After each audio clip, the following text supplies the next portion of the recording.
Good evening, folks, and a hearty welcome to our drive-in theater. We have a wonderful evening's entertainment lined up for you, one that will provide several hours of pleasurable relaxation and diversion for you and your family. Did you fail to dress up for tonight's show? No tie, an old shirt and slacks, a house dress? Well, don't give it a thought. We're glad you came as you are. We just want you to enjoy yourselves. Don't forget to visit our refreshment center during the intermission or any time.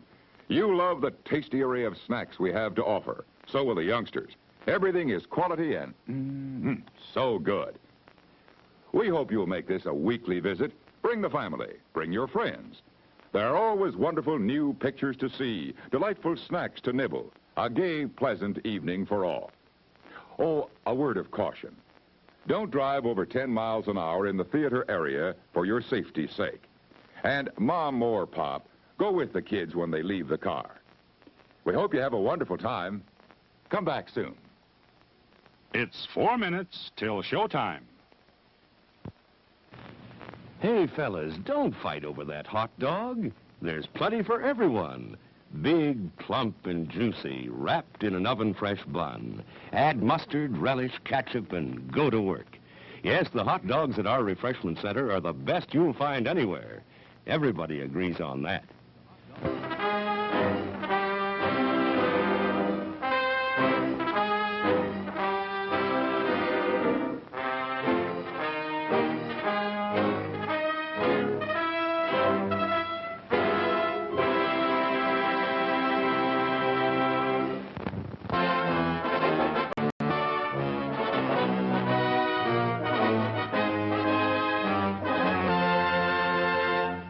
It's 3 minutes till showtime. Thirsty? The refreshment stand is open with everything to satisfy your taste buds.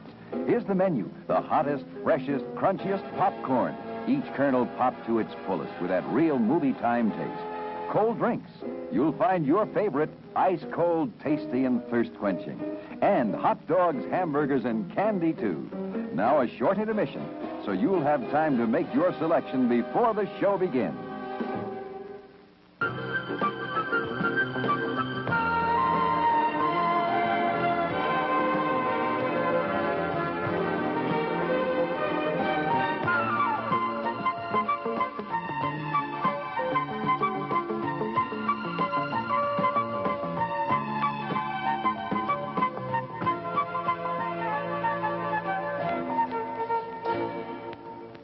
It's 2 minutes till showtime. Your attention, please. All new hotshot electric in-car heaters have been installed for your comfort and convenience. Just insert heater through car window and turn on the switch. When leaving, please turn switch off and replace on speaker post. Warning, high voltage. For your own safety, do not attempt to repair or remove wires. Do not attempt to open heater unit. If you need assistance, please notify the theater box office or concession manager. Top quality hamburgers, the most popular snack in the country. We serve them plain or garnished to your taste. There are words men live by, words of strength, of wisdom, and of peace. We urge you to find the spiritual comfort and guidance we all so greatly need by attending your place of worship regularly.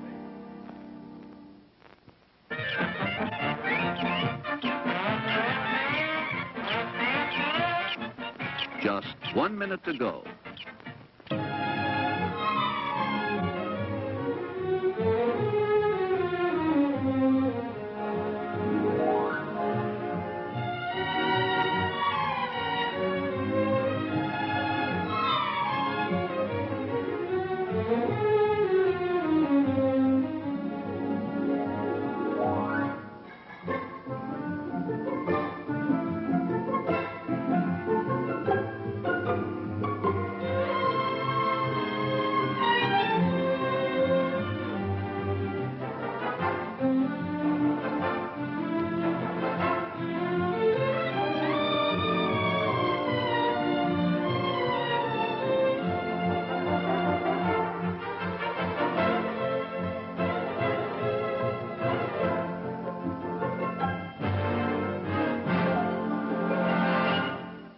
And now, on with the show.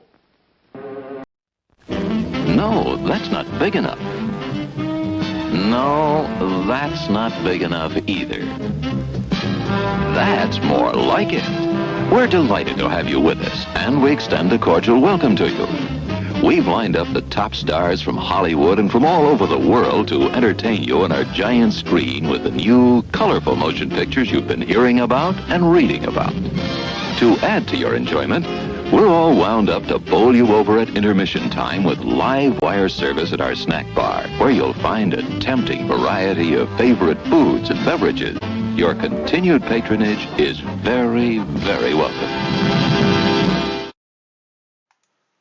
Hello, fellow humans, and welcome to my stream. We were going to be playing 3 games today, but we're only playing 2 because just before we came online, we busted out of the comet in gross fashion. That means our day is going just like it has been the last couple of days. So we guy raises from the cutoff. We're in the big blind with kings. We put in a 3-bet. So guy raises 3x. We put in a 3-bet to 3 times his 3x raise. So 9x at this point, 270 chips. He makes the call. Flop comes queen 8-5. I bet. He calls. Brick on the turn. Brick on the river. Goes, I bet he calls.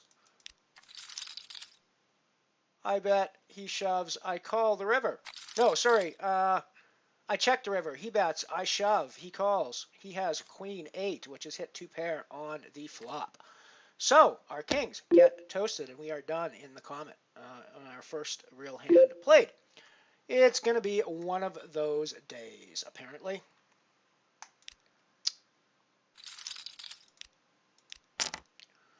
Got a pair of aces on the deep impact table. Got shoved on, calling it off pretty much all the time. King stays 10. And that was looking pretty gross there for a second. But we hold out on the deep impact for a double up.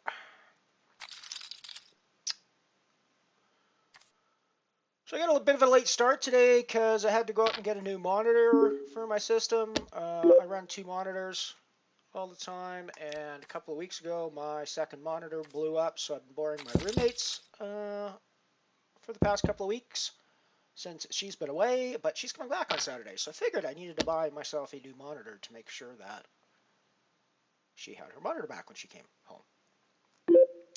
Hello, Piano Cat! Always good to see you. Always good to have you hanging out with us. Welcome to the stream. Playing 2 games at the moment. We got the Deep Impact and Nano where we just doubled up to get 18,000 chips. We're in the Falling Star Bounty where we got a bit of a chip up. We lost some chips to start with. Got a chip up to a little bit over start stack. Back down to just about start stack now in the Falling Star. We had a brutal beat first hand that we played in the Comet. Kings on the big blind, cutoff raises to 3x. We 3x his raise to 9x. He calls. Flop comes queen high. We bet. He calls. Brick is a turn. We bet. He calls. River is another brick. We check. He bets. We shove our kings over top. Might not have been the best move in the world, but that's what we decided to do. He calls off with queen 8 is what he called my 3-bet, my 3x 3-bet with. And he flopped queen 8 on the flop, so he hit 2 pair and took out our kings. You know, just the way, just the sort of shit that happens to us lately. Hello, Mike. Good to see you, buddy. Good to see you. I was just explaining how our comet went down in flames earlier today in a really gross spot.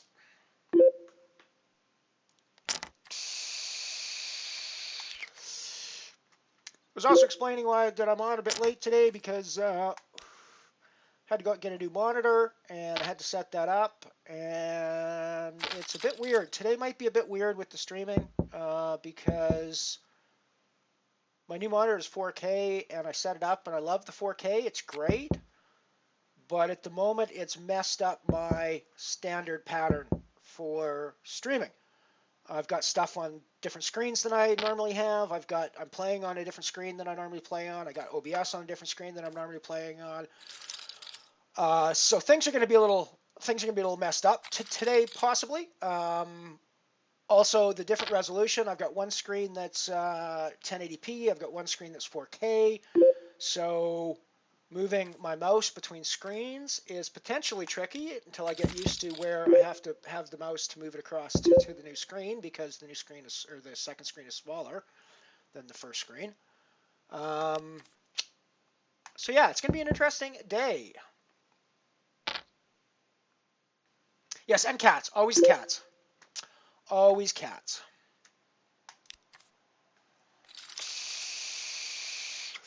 I always welcome all of my fellow humans to the stream, as well as non-human identifying sentient creatures and non-sentient creatures as well. So I'm pretty sure that you, Piano Cat, fit somewhere into one of those three categories. I have my suspicions as to which category you fit into, but you know, you're free to identify as you like.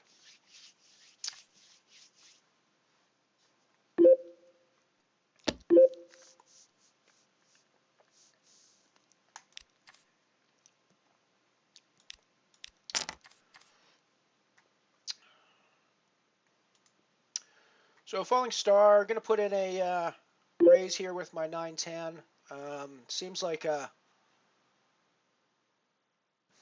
mean, is this the sort of hand that you call off with?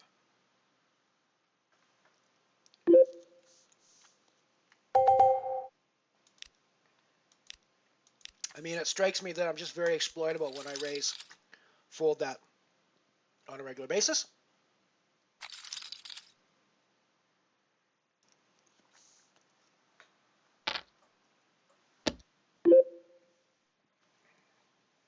And I shouldn't be limping those sorts of hands, I don't think. So I'm not really sure how I'm supposed to play that.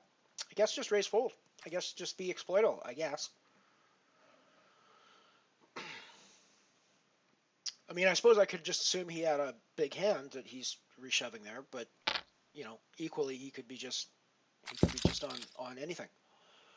So I don't know. I don't know. It's weird. It's weird. I have a notification. What's my notification? Ooh, Ian Simpson left a message on one of my videos. What did Ian Simpson say on one of my videos? Snacks. Which video is that he... Oh.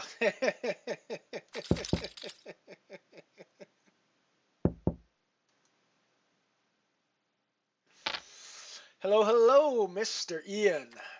Ian is leaving a bunch of videos on my or leaving a bunch of comments on my video. That's cool. Hello, if you're in chat, Ian, hello, welcome to the stream.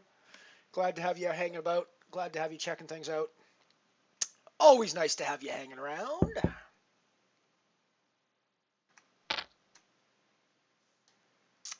So yeah, anyways, I ended up having to get a new monitor because, as I said, I run two monitors. My previous monitor was died a couple of weeks ago. I've been boring my roommate. She comes back on Saturday. So I need to get a new one, and my new one is 4K. It's actually really nice. I look forward to trying a few different games on my 4K monitor. I've already seen some great advantages. I need to do some calibration on it. It's a little too dark, and the colors are a bit bleh at the moment on it. But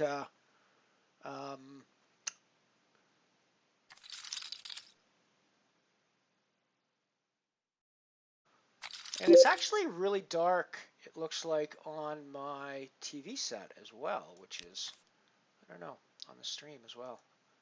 I'm going to have to adjust that. That backdrop shouldn't be quite that dark, I don't think. You guys should be able to see a little more of it. Interesting. Interesting. Alrighty, well, we'll play around with that. Ian, good to see you, my friend. Welcome, welcome, welcome. Thank you for coming and hanging out with us here on the Mothership. Playing 2 games at the moment. We got the Fallen Star Bounty going, and we have also got the Deep Impact Nano going. I just busted out of the Comet Nano in really gross fashion. I had kings on the big blind, cut off raises 3x.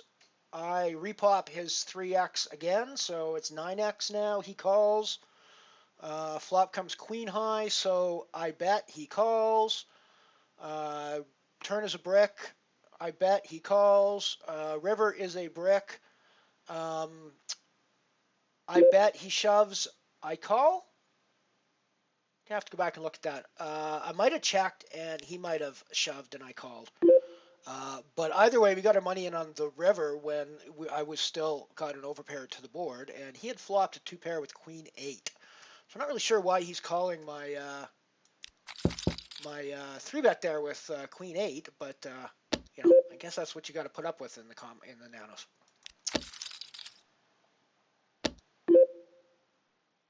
Yeah.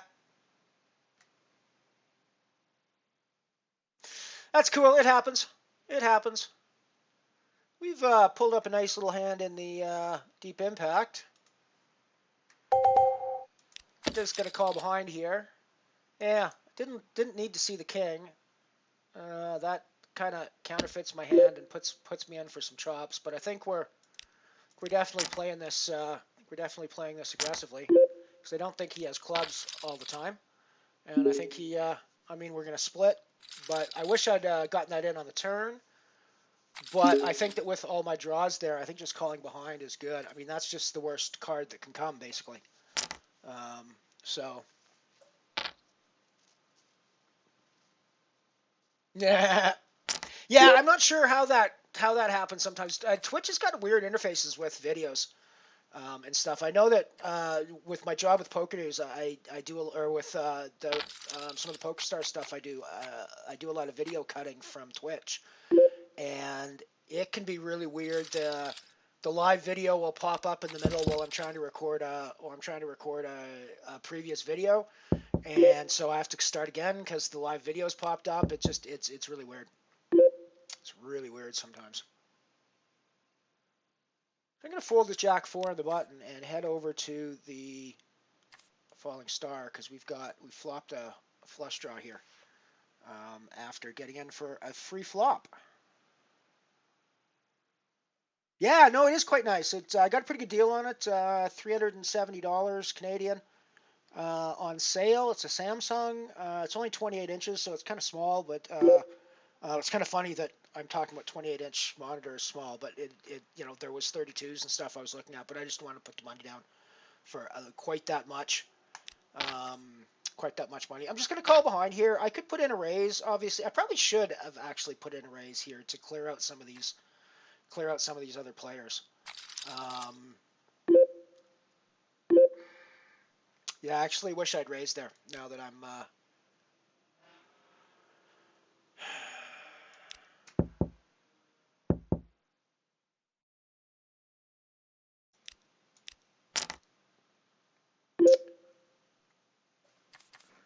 wow, and then he just half bets on the turn. Interesting. Well, I don't think I can go anywhere with my flush draw. Should probably been playing it a little bit more aggressively, and we could just be dead to full houses here. But I think, we're pretty much calling off any bet at this point. I think we've got potential booties to be able to pick up from 2 INL up here. So I think.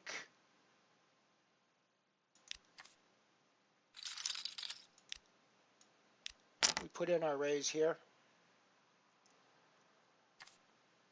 Because we had second nut flush, right? I mean, there's obviously potentially an ace flush out there, but we got second nut flush, so it's not like, and there's potential full houses, obviously, but, we've got the virtual nuts. It's not quite the nuts, but it's the virtual nuts, so we may as well bet it for value. we were able to get some value out of the king, which is a little surprising. I'm not sure a king calls on that board necessarily, but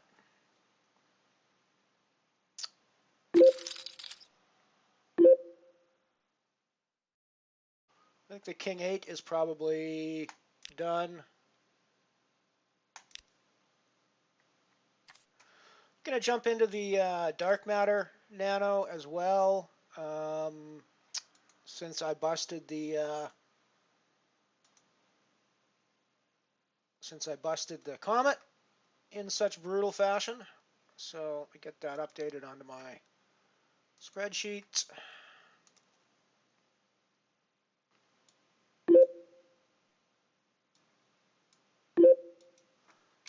Point 2 nano dark matter.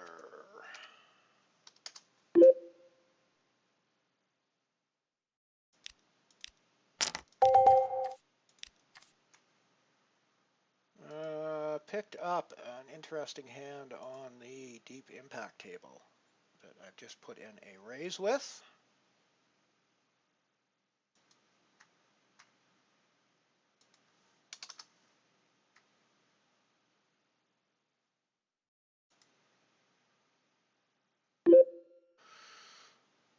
And I guess we're calling off here with our jacks. Jeez.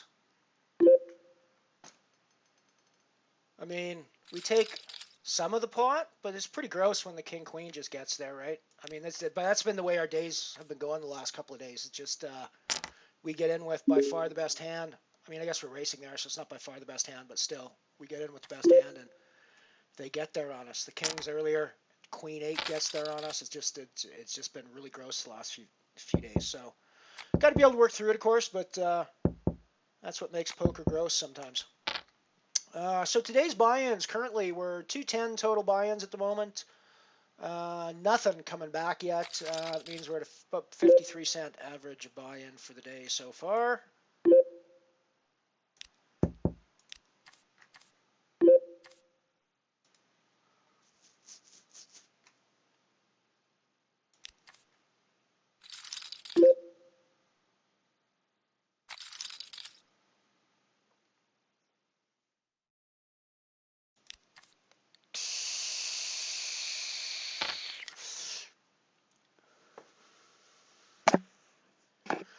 You get an example of my Darth Vapor there, Ian.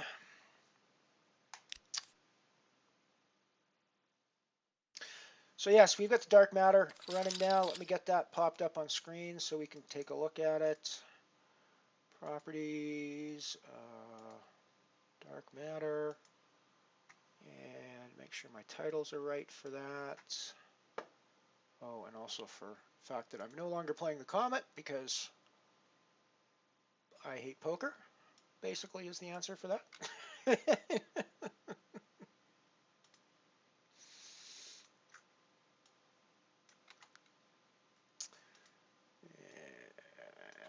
we go.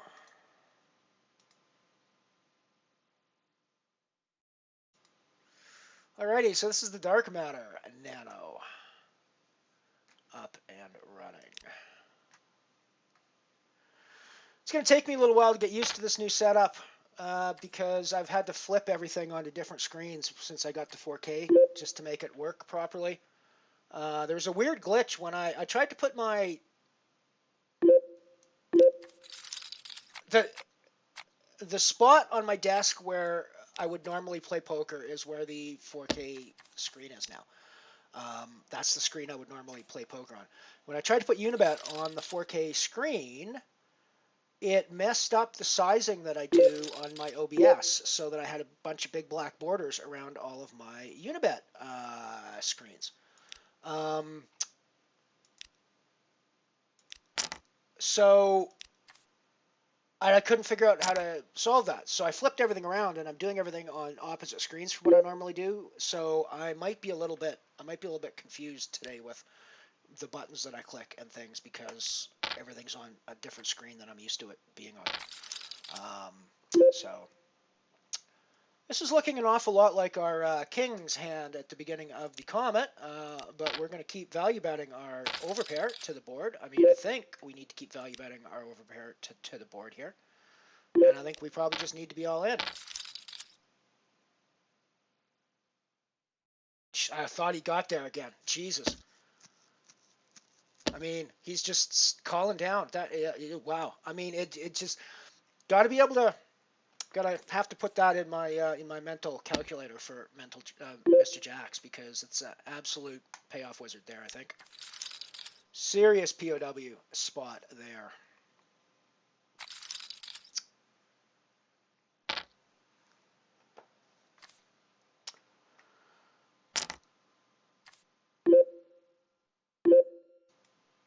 Picked up a pair of jacks on the falling star, and I think we're going to play that pretty aggressively. So we've had a raise, and I think this is just a reshove. Or sorry, this is deep impact, not falling star. I think it's just a reshove, given our previous spot.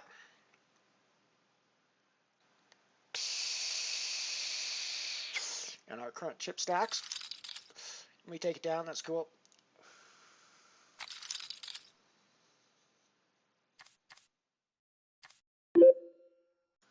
Get out of the way with D7. So our current games, just to give you a bit of an overview.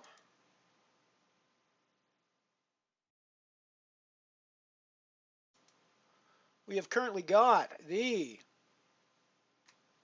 Deep Impact Nano in the top left. We've got the Falling Star Bounty in the top right. We've got the Dark Matter Nano in the bottom left.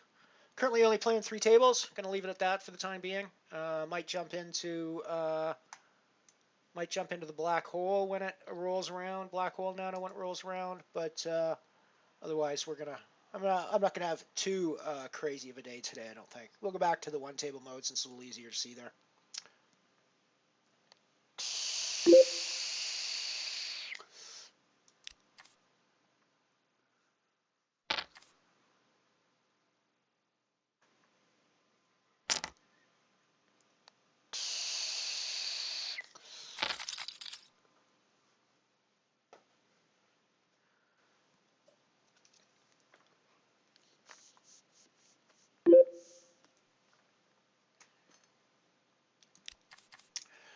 The other weird thing about having 2 different monitor sizes is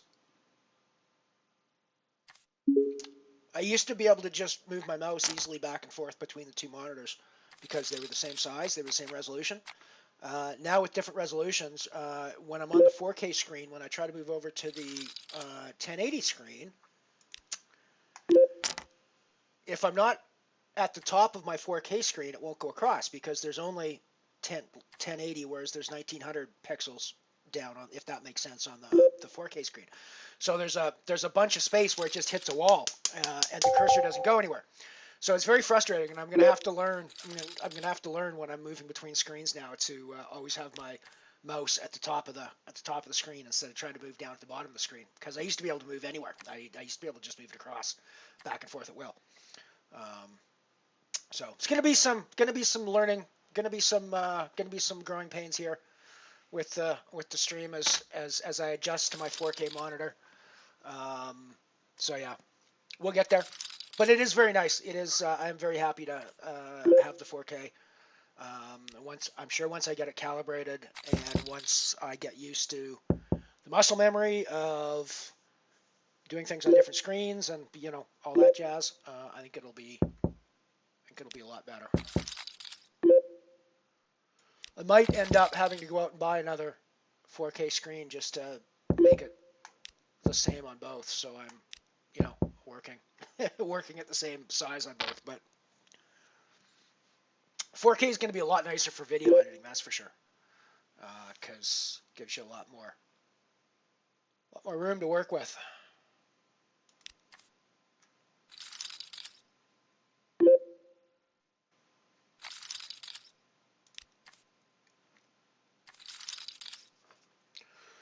Got a beautiful day here in Canada today. This week's been gorgeous.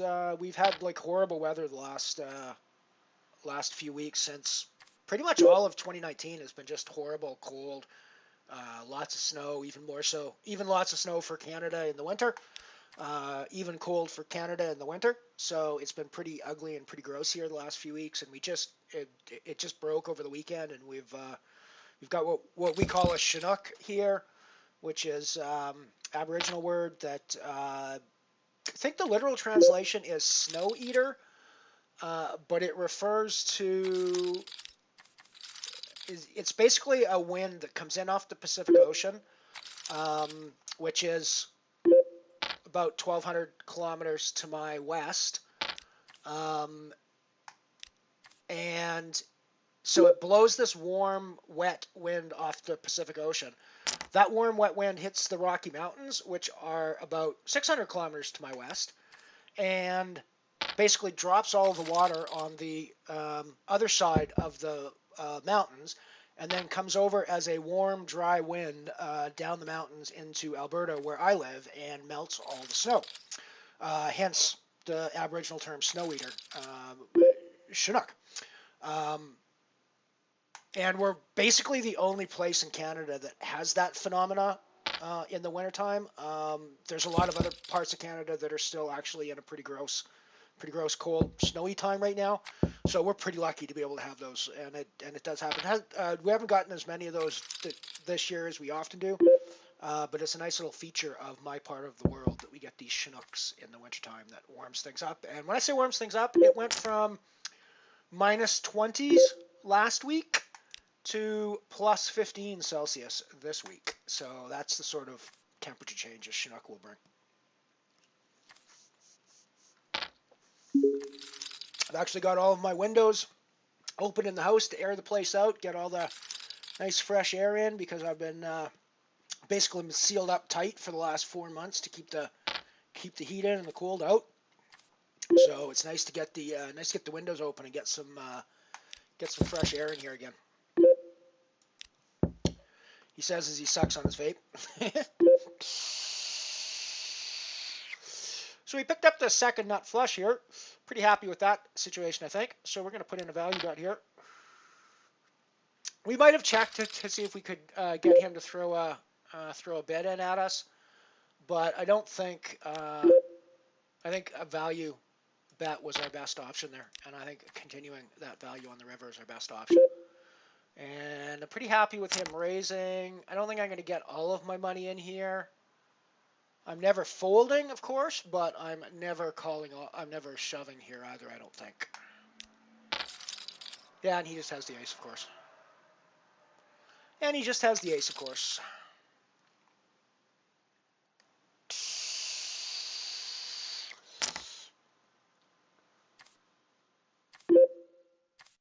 Well, yeah, it is a little OCD. It's going to be a little weird for me to get used to.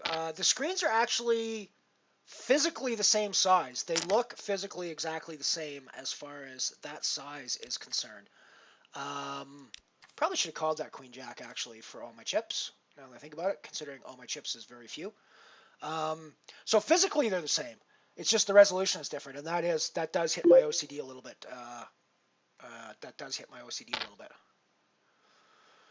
Well, I think I'm calling off in the falling star with my 10-9 here and just like 3 big blind shove.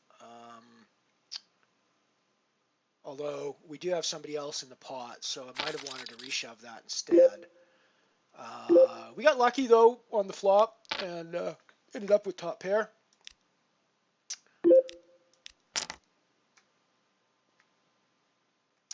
He shoved back at us. Interesting. So I think we're just going to call that off. Wow, we got like super lucky on that hand, turning the 9. I don't think we were ever folding our top pair there. Picked up a 34-cent bounty on that one, so getting the booty's nice. Getting the booty is nice. Let's add that to our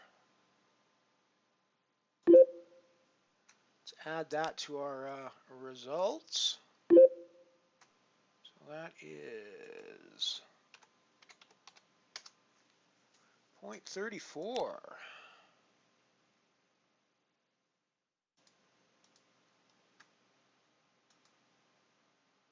Cool. That puts some money up on the board. That's always nice to see.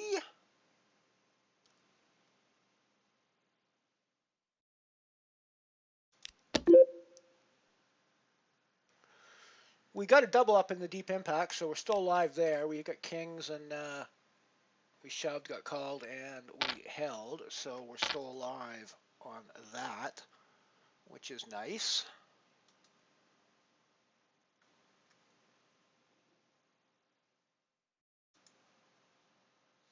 Yeah, I just had a spot where I was slamming my mouse into the wall on the side of my on the side of my monitor for a couple of seconds. I'll have to figure out how to get used to that.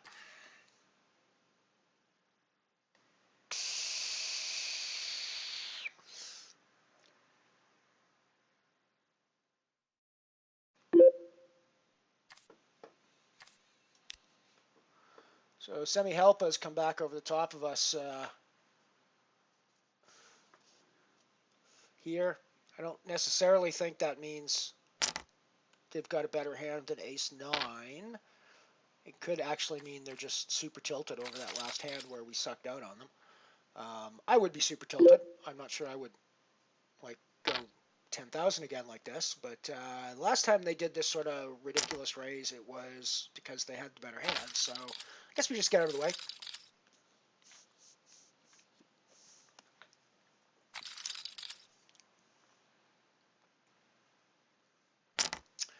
Yeah, I think two 4K screens is probably at the end of the way to go.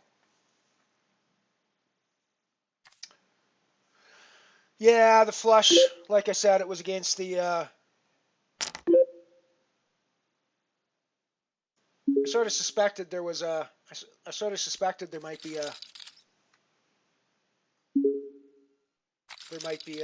ace clubs out there, so.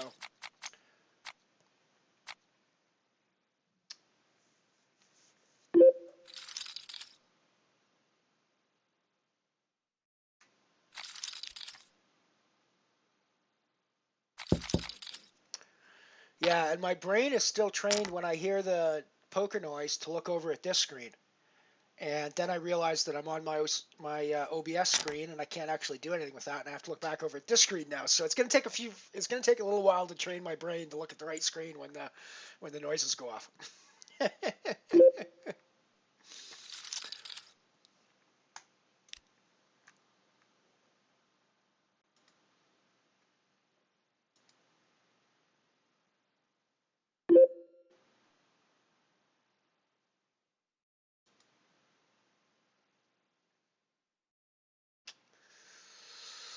Gonna shove with my 8-9 here. I mean, I'm obviously not shoving anything. Oh, we're probably not even on that screen. No, we're not even on that screen. So let's actually go look at that screen while I've got my shove in there. Boo boo. That is.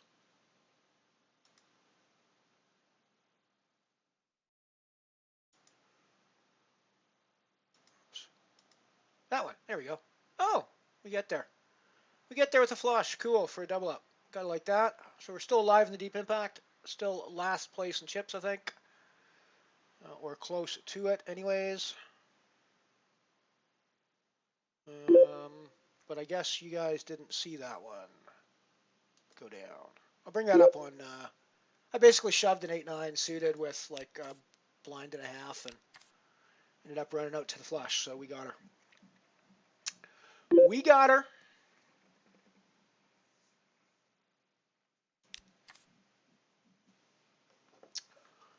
I would like to get a second 4K screen for sure.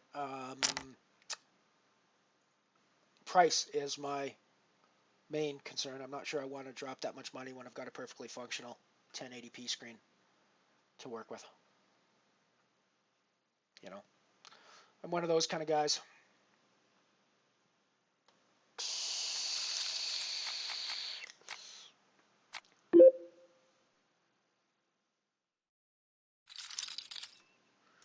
Get rid of the 5-9 here.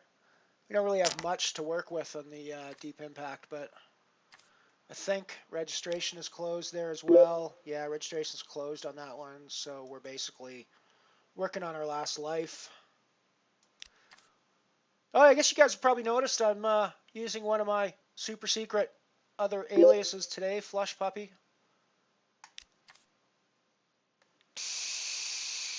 This one isn't too super secret. I think I've streamed Flush Puppy once before at least. It might have been back before I had many viewers though, so you guys might not have seen me streaming Flush Puppy.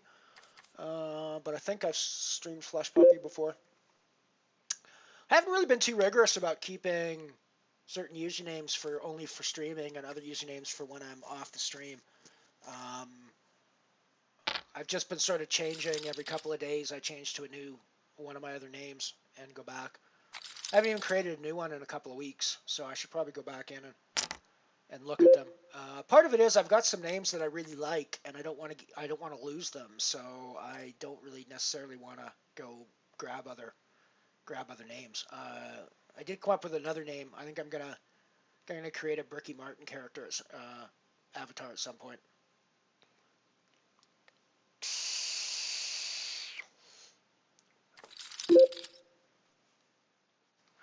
Spent some time last night cutting some new ads for you guys, so I got some new old ads to run for you today. Random stuff. We got some saran wrap, some early saran wrap ads. We got some cereal ads. We got cigarette ads, of course. Love those. Love watching the utterly and completely unethical behavior of people in the cigarette ads. Oh, this is an interesting situation in the dark matter. I guess we're just getting our money in against Mr. Jack again. I guess we're just getting our money in here, right? I mean, we're never folding queens here, are we?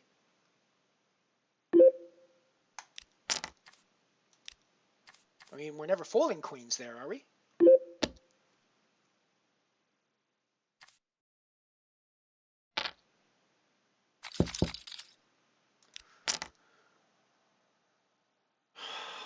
And I mean, he just gets there.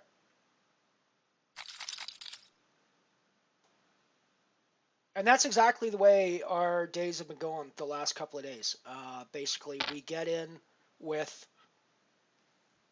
a hand that's crushing our opponent, and they just get there. You know, we're playing right. I mean, I think I'm supposed to call off there, right? I mean, I don't think I'm supposed to ever fold queens in that spot. I'm just supposed to bite the bullet when just busted the deep impact as well after putting a6 in the middle with like 4 big blinds, not getting there. So at the moment I'm only playing the falling star still. Yeah, so I mean I think I have to get my money in there. So yeah, I don't know. It's just the way our days have been going the last couple of days. It is brutal, but it's the way poker goes sometimes. You got to be able to roll with the punches, I think.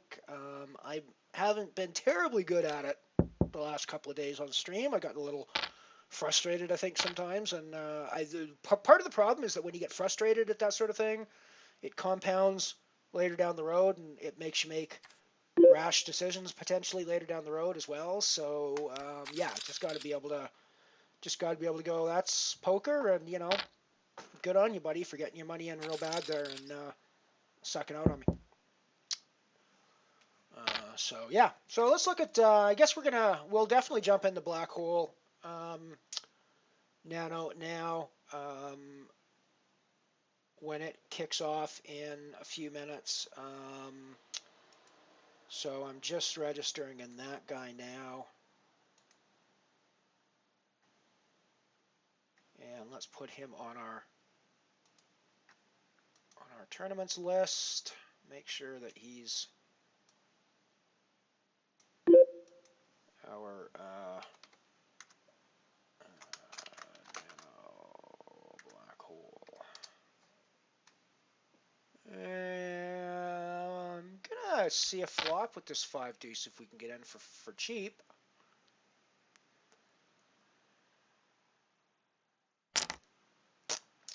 Guess we can't get in for cheap. Alrighty. Wasted 75 chips there, but what are you going to do?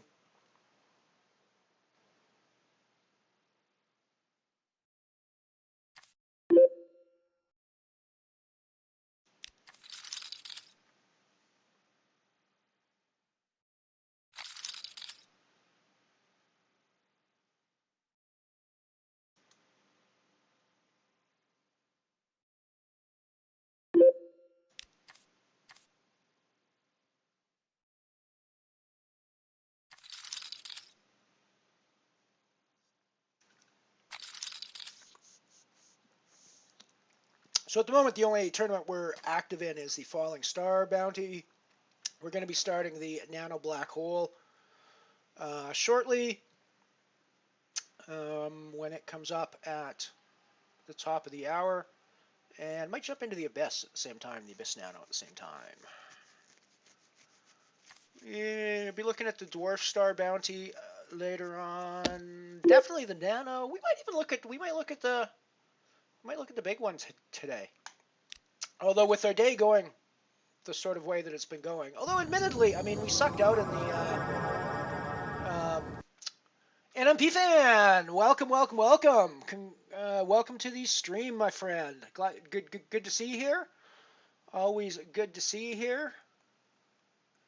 You will recognize many of the fellow people in the chat with you now. It's a lot of crossover. So yeah, I mean, it's been pretty brutal in a couple of tournaments for us today. But at the same time, it's we got a pretty decent suck out in the Falling Star. Addy, good to see you, buddy.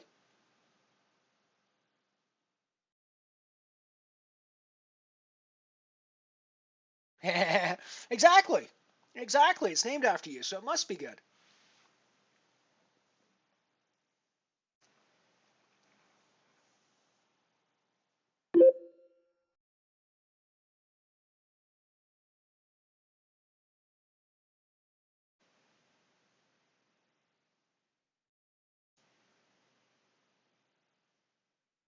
No, I'm going to fold this. I was going to call, but...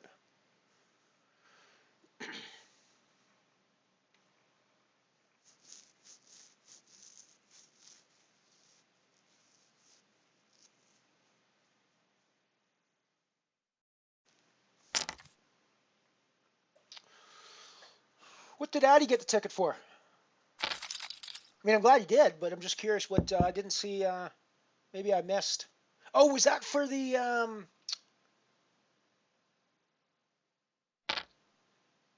Yeah, no, I can't remember seeing. I can't remember seeing yours. Yeah. 30 minutes work in the toilet. That's got to be worth checking out. I think I'm definitely gonna have to check that one out.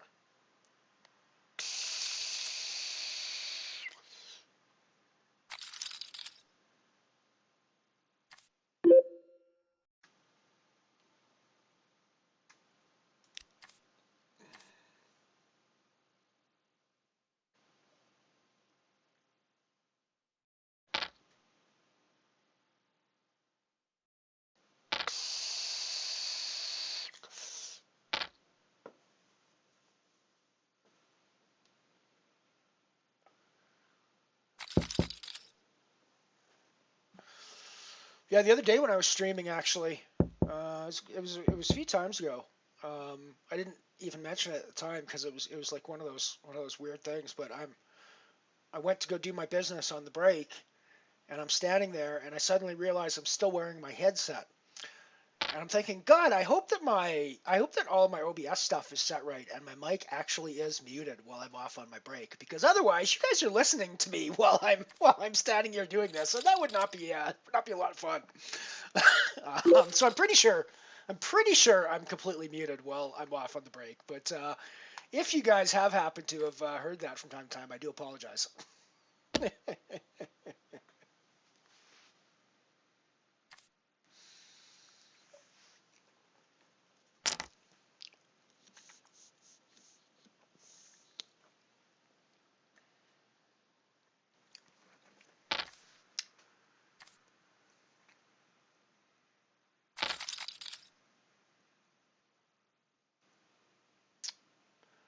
It's currently just before 1 o'clock in the afternoon, my time.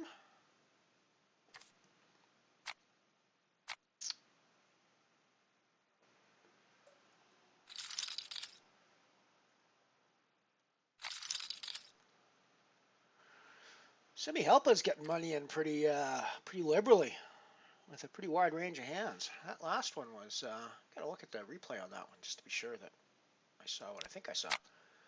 But,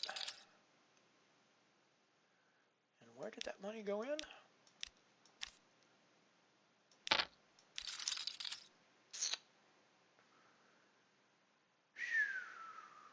Yeah, it's going to be worth paying attention to what's going on with Semi Helpa here. Let's have a quick look at this one here.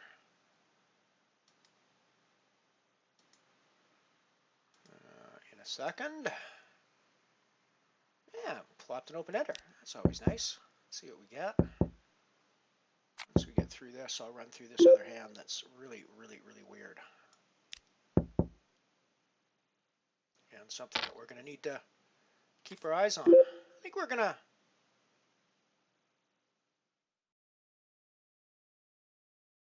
try and decide if I raise or just call here and see the river. I think I'm just going to call and see the river.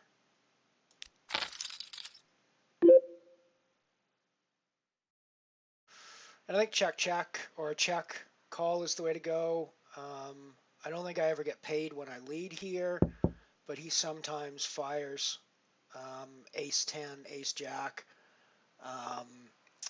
any of the ace queen, ace king hands, that sort of thing. A deuce he can sometimes fire here. And since we have the nuts, well, we don't have the actual nuts, but we got the virtual nuts here, so I think we got to put in the raise. Don't be too nitty. I mean, I suppose ace deuce is one of the ones we're worried about. Jack deuce, 10 deuce are pretty unlikely.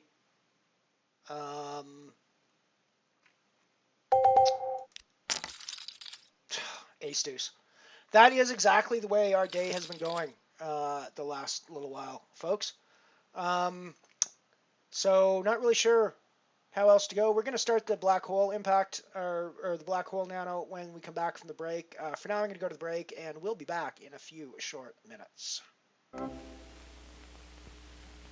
Ladies, controlling household odors is an all-day job, not just when you're cooking fish or airing out smoke-filled rooms.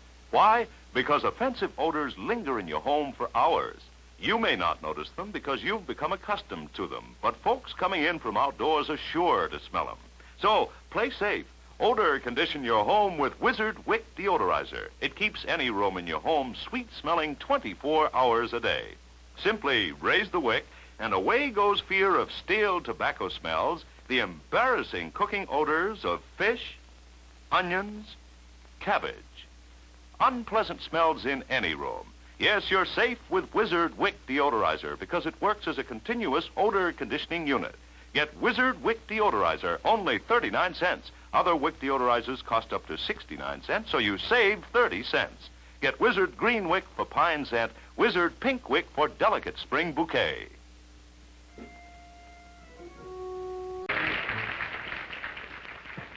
At this time of year, with coughs all around, you need a cough drop that really works. Vicks Medicated Cough Drop, regular flavor. Vicks Medicated Cough Drop, New Wild Cherry flavor. The only cough drops medicated with throat-soothing ingredients of Vicks Vapor Rub. Really medicated to bring you faster, more effective relief from dry, husky throat, coughs of colds. Pick your flavor. Vicks Regular. Or New Wild Cherry. the same effective medication, the same wonderful relief. Vicks Medicated Cough Drops. Folks, here's a youngster whose mom really knows the score. You know what this is, Johnny? Sure, it's juvenile. My mom gives me some every day. She says it's to make me gain weight and grow. And, does it? I guess so. I sure get awful hungry. Mom says I eat more than Dad does. Does it make you feel good, too? I always feel good. I'm pretty strong. Well, by golly, I guess you are, young fella. I wouldn't want to tangle with you. You know, Johnny, I think that a lot of mothers would like to help their youngsters gain weight and grow, just like you. Mothers, the Council of Parents magazine commends Juvenile for your child. You see, Juvenile is the blood-building, appetite-building vitamin and iron tonic that your child may need to gain weight and grow, and for energy, too.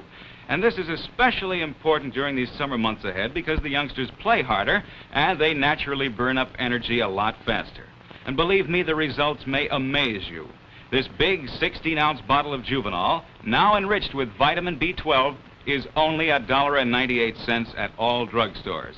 And mothers, you know the youngsters really like Juvenile? Tell them why, Johnny. Sure. Juvenile tastes like lollipops. It's good. This is aluminum. Nature made it light. Alcoa made it plentiful and low in price. This is aluminum, a new and better way to protect food, to cook the tastiest Christmas dinner you ever had. Wherever foil, an Alcoa aluminum product is today's #1 food saver.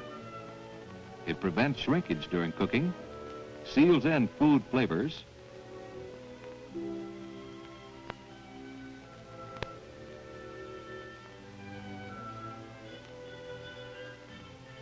it saves work, too, with no messy pans to scour. Used in millions of households, it keeps stored food fresher longer.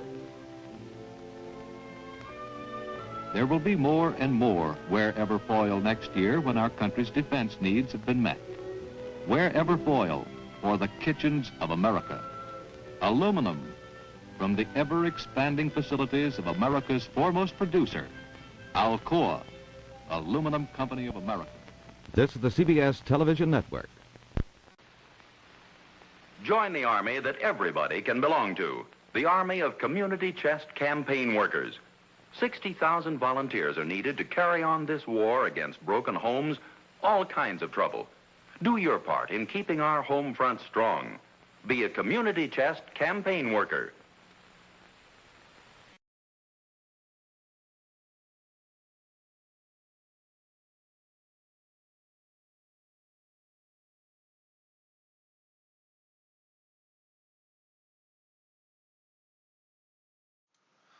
Alrighty, so we're back again. I am going to run you through this hand that happened just before the break.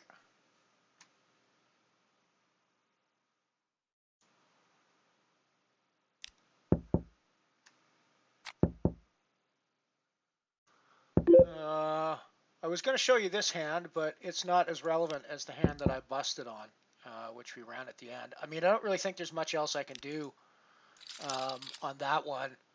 I guess I don't really need to raise the river there, but I can just call, and when he raises, I guess I can fold because, I mean, ace deuce is obviously one of the big hands that he has there. But, I mean, I think he's also potentially on hands like 8-9 there, clubs, things like that he's decided to turn into a bluff. So, I mean, I don't know. And I honestly think ace deuce and deuces are the only hands that I'm really thinking about there because 10 deuce and jack deuce just probably aren't there, I don't think. I don't know. It's a weird spot. Anyways, I'm in the black hole nano as well. And yes, by the way, Piano Cat, I agree.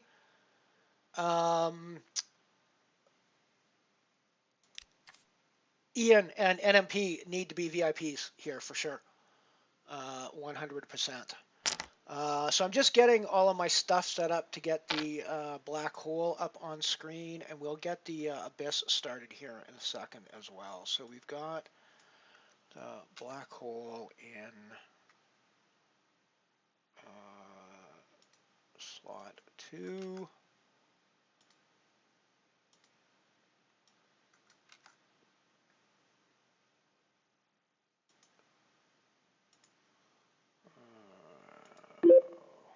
Turn that on. Let's get the replay off. So that's our black hole nano. And I'm going to register into the abyss as well, I think. The abyss nano as well.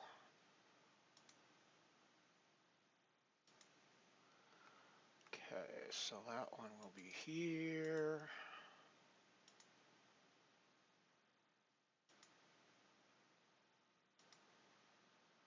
Good evening, Night Shopper. Welcome to the stream, my friend. Welcome, welcome, welcome. Always good to have you around. So we got the abyss.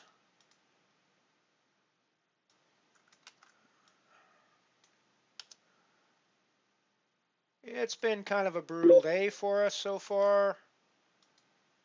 But hey, we're trying to keep a positive outlook on life.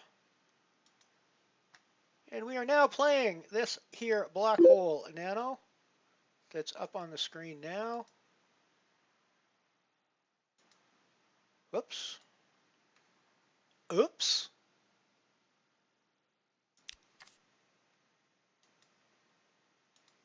And we've also got the Abyss Nano going as well.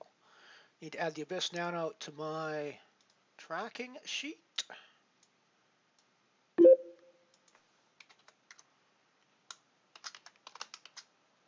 Nano Abyss. Alrighty. Alrighty, so we haven't gotten 0 so far today. We did take 1 booty in the Falling Star, but then we got our dreams crushed by the full house on the river when we hit our straight.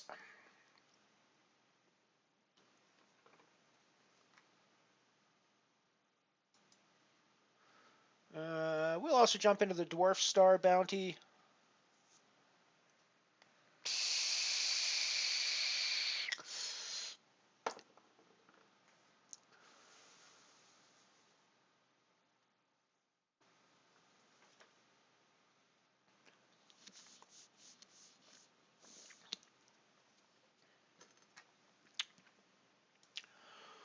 Let's go and get that kicked off. Make sure that that's in our... Here's the Dwarf Star Bounty Nano. I could play the real Dwarf Star. Given the way our day's been going, I'm not entirely sure that's the best move for today, however, to use my 25 euro ticket when we're getting hit by a shovel on a regular basis here.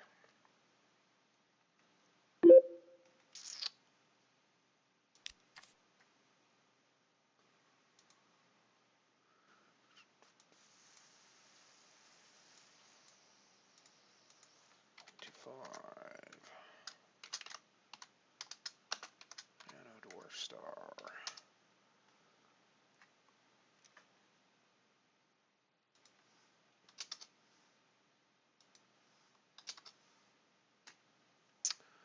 Alrighty, lots of zeros in the wins column for today, but that's the way it goes.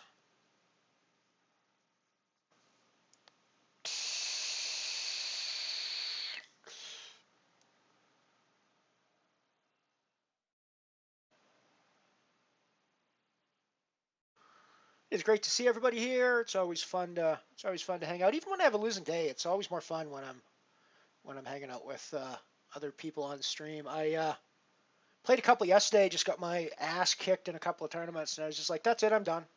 But you know, when you guys are around, it's more fun. I'll keep playing.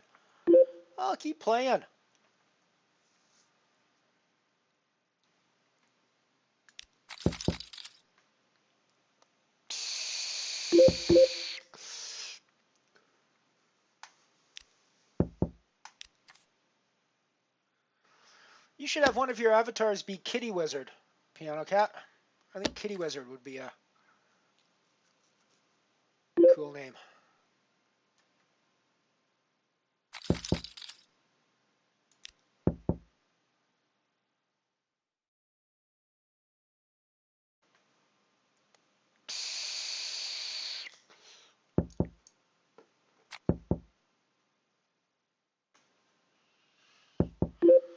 So currently 2 games rolling, the Abyss Nano that we just jumped into and the Black Hole Nano that we just jumped into, and we're only playing 2 games that we just jumped into because we busted everything else so far today.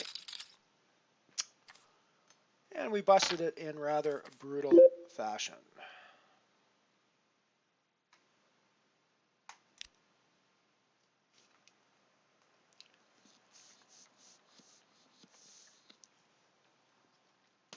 I mean, I think I'm always supposed to call there with the queens. And when he just gets there with the 4s, that's just the way poker goes. I think I probably could have saved myself some chips by not raising and or not calling his re-raise on the last hand in the Falling Star. But, I mean, I also don't necessarily think getting in there with... like I said, I think there's certainly hands that he can be bluffing in that spot. So I don't think I don't think I can necessarily always fold there.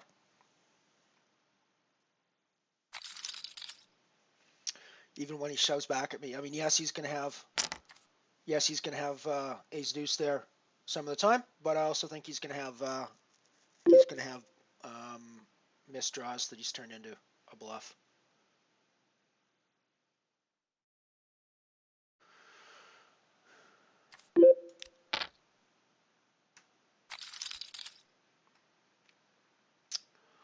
So we've turned the diamond draw here, not the best diamond draw, but a diamond draw anyways, and we still have our straight draws, so I think we're not going anywhere.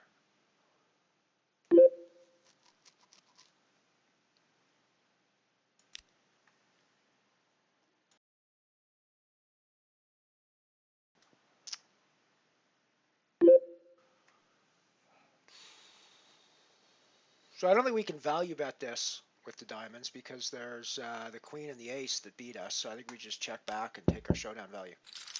The queen's there.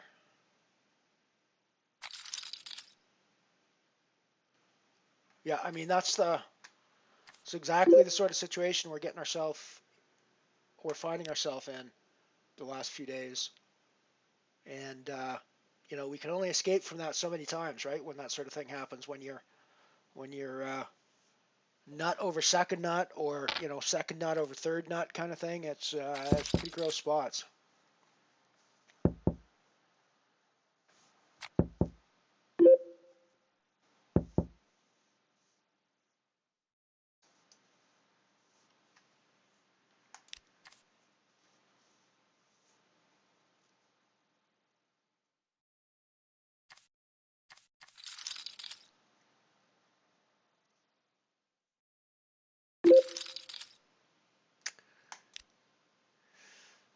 Ace ace king here. We'll put in the raise, I think.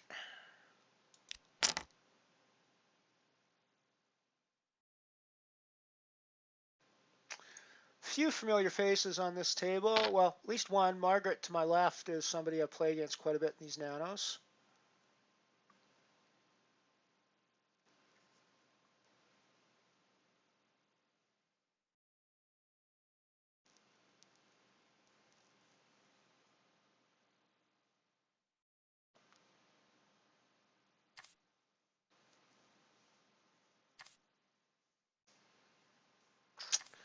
Hopefully I'm not going to have to contend with you in any of my nano games here today, Ian.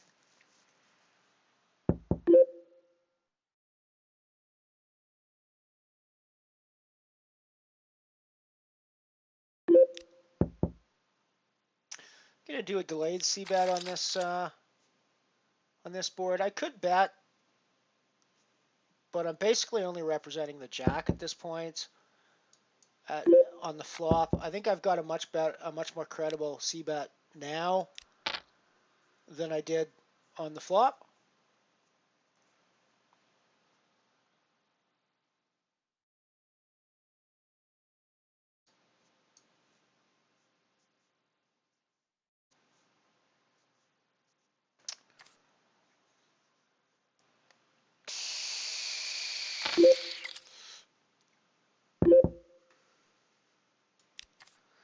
And I mean, I suppose I just check behind for showdown value here. I think any bet I make is turning my hand into a bluff, and I think I'm too strong to turn into a bluff at this stage. I've got check down value. I got showdown value, I think, so. Yep.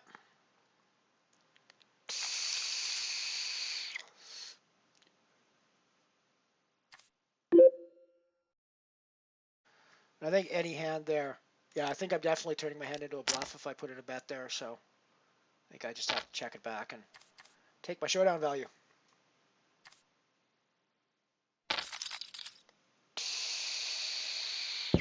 So we flop top pair.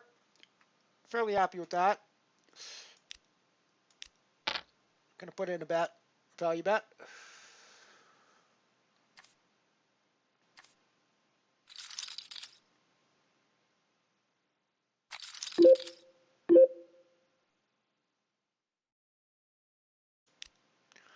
Get rid of the 8-10.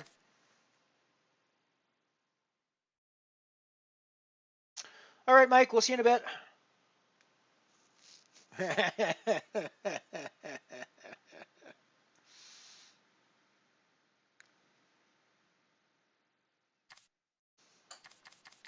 Yeah, it's the way we drown our sorrows when we don't win. Night shoppers, we go to the pub. When you're a winner, you don't have to go to the pub and drown your sorrows.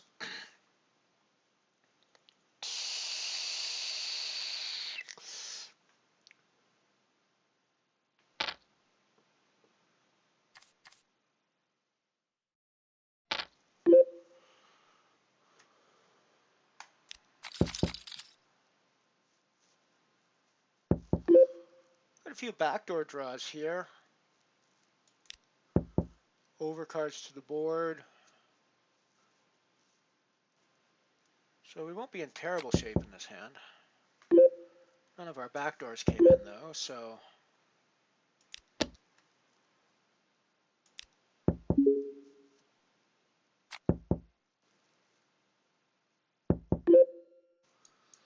I don't think Jack High is going to win very often here. So I think I'm actually going to throw a bet out as a bluff. Because I don't think Jack High is going to win very often at Showdown. Cool, I should throw some saddies in. I've got a €2 Unibet Open ticket I need to spin up into a seat.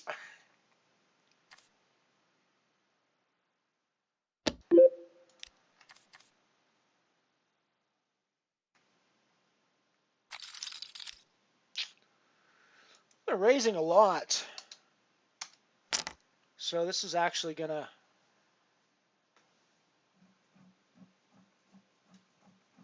I don't know, at a certain point they're going to start to wonder what we're raising. We've been raising good hands though, so, you know.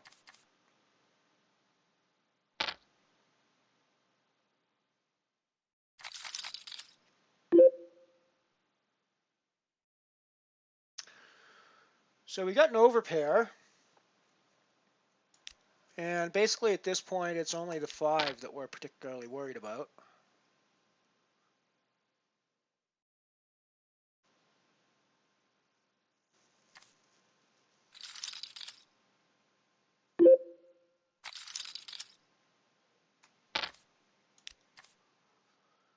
So at this point we've essentially just started digging ourselves out of the hole we got ourselves in the abyss early on.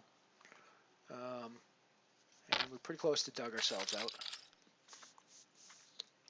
I keep forgetting if this one is a rebuy or just a or just for late entries. No, re-entry. Okay, yeah, so there is. And there's still re-entry for 32 minutes on this one.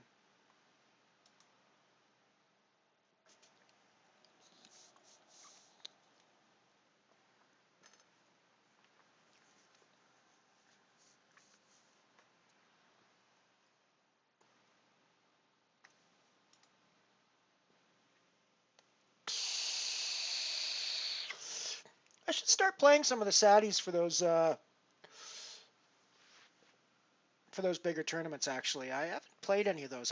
I play the generic ones more so, mostly because I've always been focusing on the Unibet Open ticket path, because that's sort of what my ultimately that's what my challenge is all about, is to get into one of the Unibet Opens.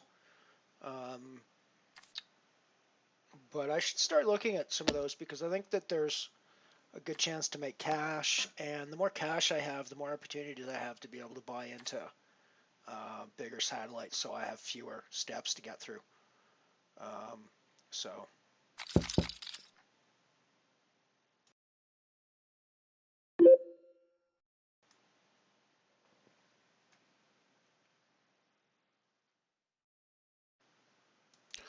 going to call behind here. Largely in position with my ace-9. Yet Margaret takes over our position, but our ace is going to be good here most of the time.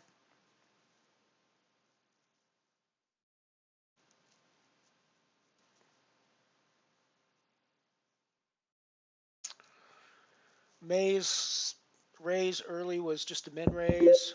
And he's now checked the flop, which to me indicates that he's probably worried about the ace and the queen out there.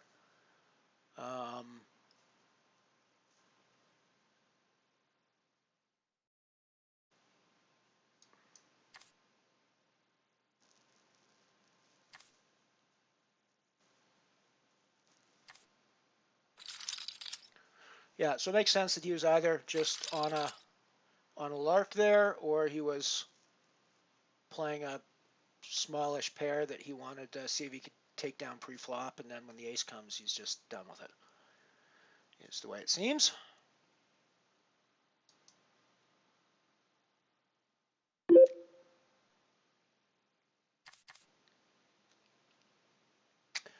I do play at 888 sometimes as well. I should throw some 888 stuff on the stream sometime.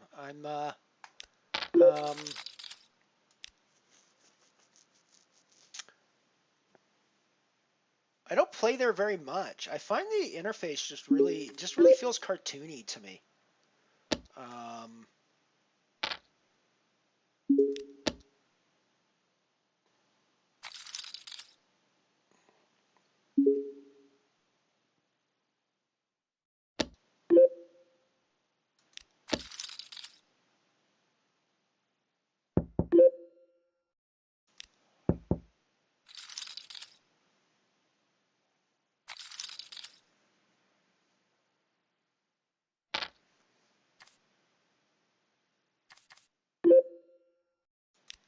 But I should play over there more. I actually have a fairly good record on 888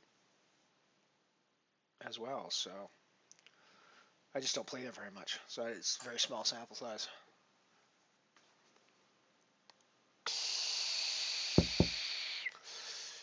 Guess I should be playing my 7-4.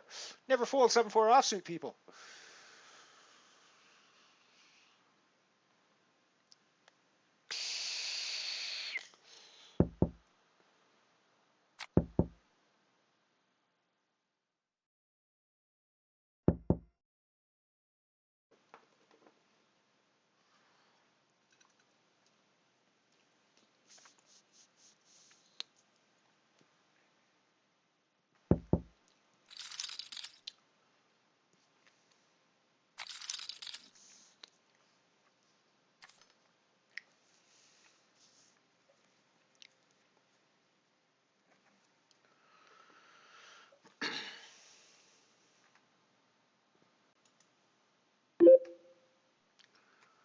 Yeah, 5-4, we'll get rid of that.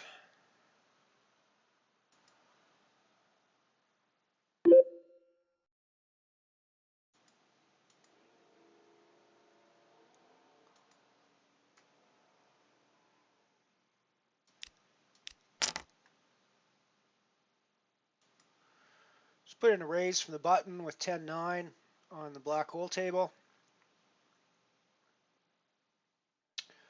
And we flop the second nuts. That's a phrase we've heard before. And it's gotten us in a lot of trouble today. So, but I mean, we got the second nuts. So I don't think we can go anywhere. And I think even just calling at this stage is probably not what we want to do. Well,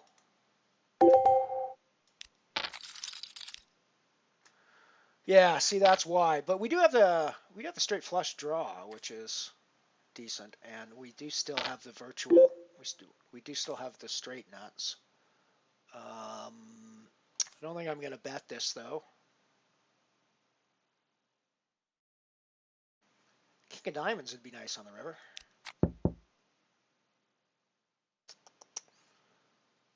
So we have the second nut flush now.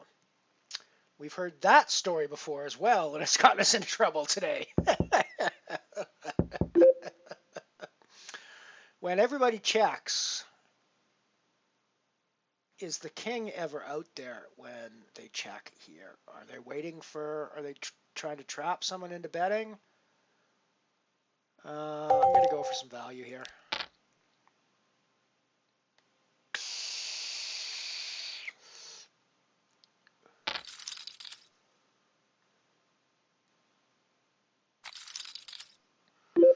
Well, that hand turned into a lot scarier than it needed to be, I think.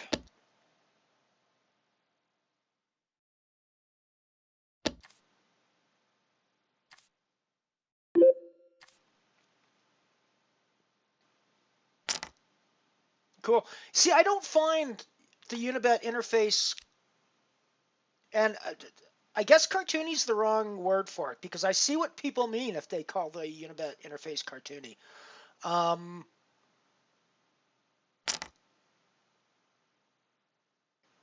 don't even know how to describe it with 888. It feels like it's children's software, or it feels like it's maybe built on technology that's 6 years old or 7 years old or something. It just doesn't feel like it's as slick or as professional as Unibet or even Stars and the new. Party Poker used to feel the same way to me, although the new Party Poker interface looks much better. I haven't played much with it, but it looks much better now with the new Party Poker interface. But Party Poker used to feel the same way to me, and 888 still does. Full Tilt actually felt the same way to me as well before it went down. So maybe it's because they're all just sort of based on that older style, older software template, and maybe 888 is still based on that, which is why it feels so weird. But yeah.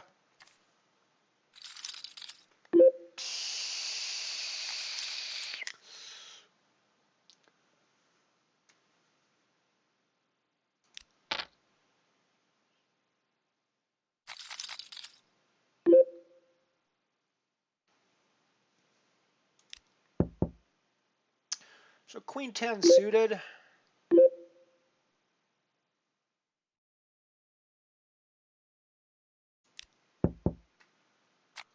Go put in a raise with that.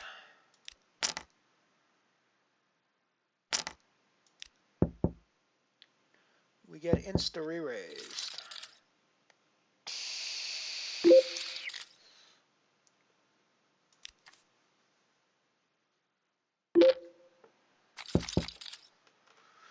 Let's see what the flop brings us. Flop brings us top pair. I think we're going to be pretty happy with that.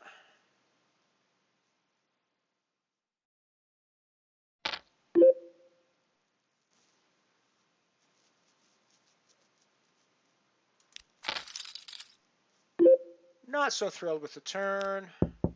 Probably would have preferred to have raised the flop now that we see the turn, but what are you going to do?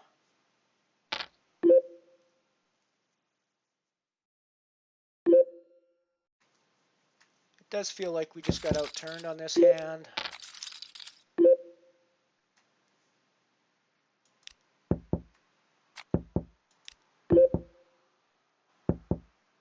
Yeah.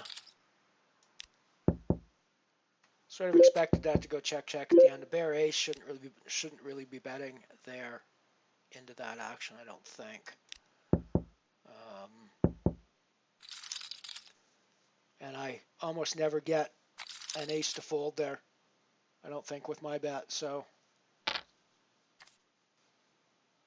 I think if I raise the flop, I might get him off the hand. But he might just be sticky as well. You know, it's hard to say. I guess it depends on the size of the raise, but. Hey, Cleeds. Good to see you, buddy. Welcome, welcome, welcome. Always good to have you hanging out here on the mothership.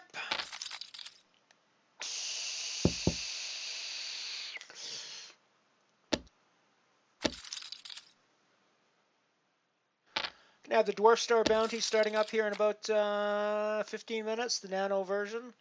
Currently playing 3 games as we've busted out of everything else so far today. Sorry, only playing 2 games at the moment. One moment.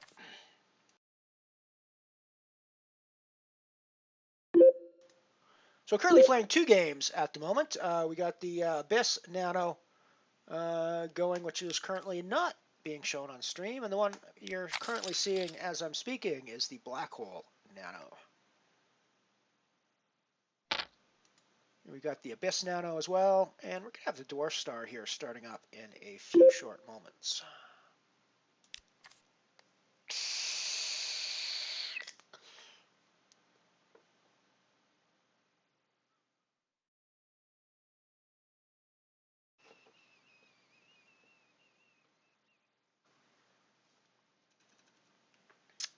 Let's do that. Let's land the mothership on a final table. Let's beam up a trophy. Let's beam up a trophy to the mothership today. I think that would be a good idea.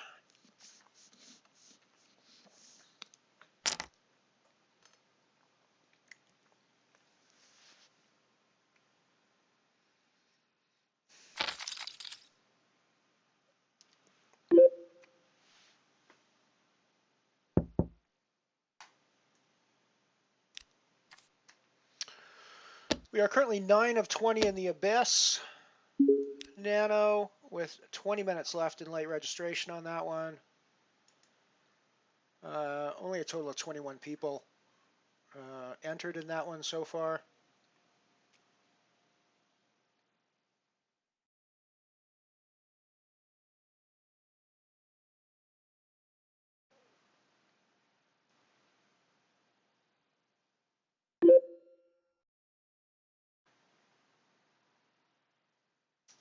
Thank you, Cleeds. Appreciate that.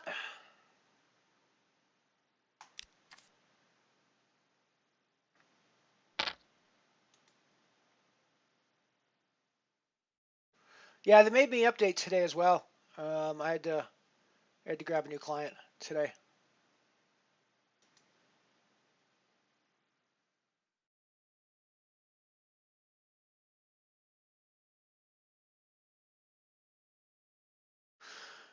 $888 prompted me to update when I was doing my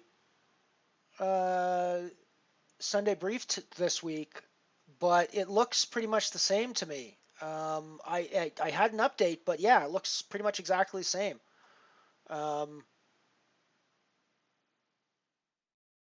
So yeah, I'm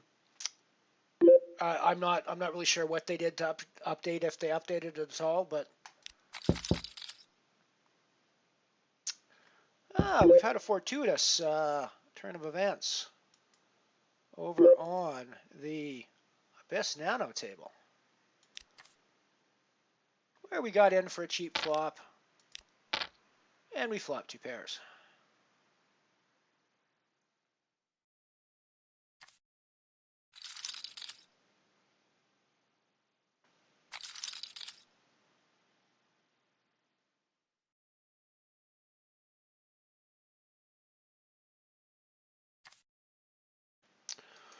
I've never played on that one, so I don't know anything about 32 rad or MNP.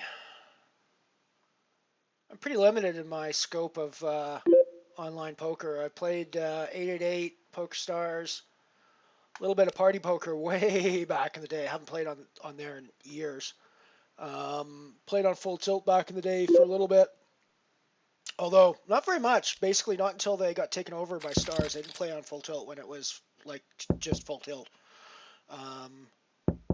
And Poker Stars are the only ones that and then Unibet, of course, are the only ones that I've ever really played on. I tried to play on Neil Channing's Black Belt Poker site when it was around.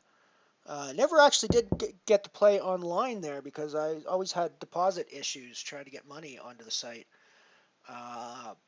But I did play in in a live event of his that was a lot of fun in Nottingham in 2012. That was a great ton of fun. And I got to hang out with him for a bit over the dinner break, and he's a very charming. He's a very charming fellow. He's a very charming fellow. Of course, I'm sure he was trying to put on the best face for a guest from overseas that was attending his tournament. So, I mean, I'm sure that was part of it, but he's a very charming fellow.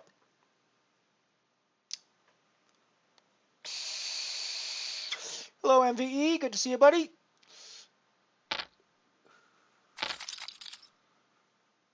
Good luck in that one. I got my soul crushed in that one earlier today, so it's all yours, buddy.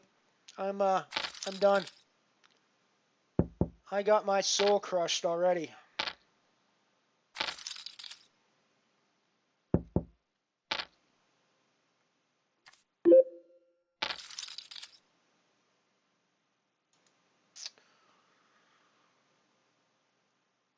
I was the pre-flop raiser in this hand, so I think I'm going to continue here. My backdoor ace is obviously quite nice.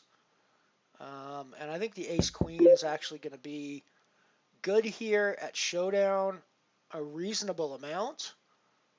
But I think we're just going to check back here and see what happens on the river. We probably just check back. I think our ace-queen is good a little bit less, but we still have showdown value, I think, so I don't think there's any reason to turn our hand into a bluff.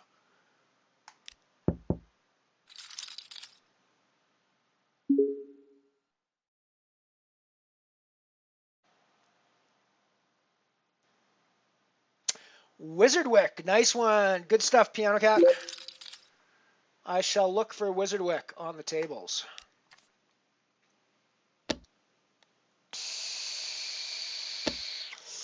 And yes, MVE, I agree. It's lovely to see Ian in my channel following me, watching me play Piddling Stakes Poker, because it's kind of fun.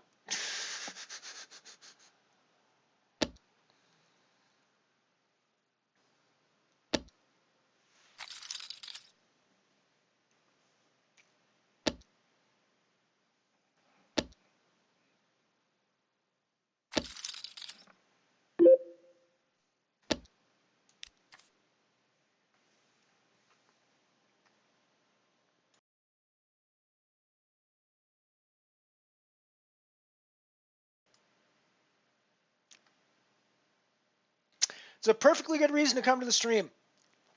Perfectly good reason to come to the stream, Ian. I think there's a number of people that are here for the adverts. I've had, I think it might have been Piano Cat that made the suggestion that I should run the adverts all the time.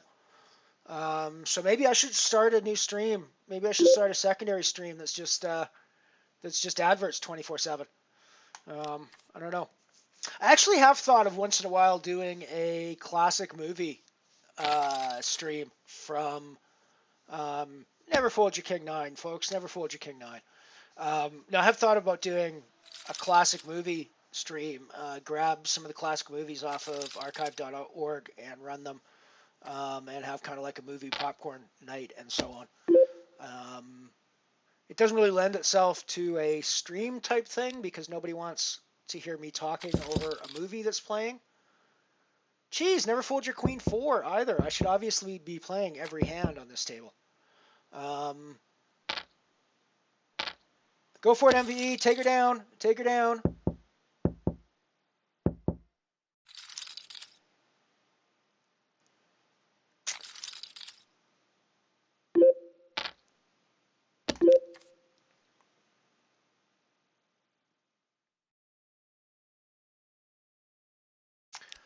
See what the flop brings with our 4-6 here, if we can get in for cheap.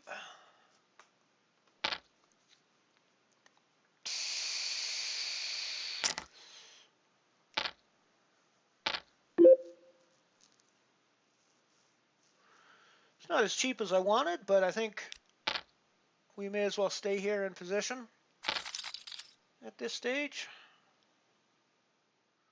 It hasn't gone quite as planned, but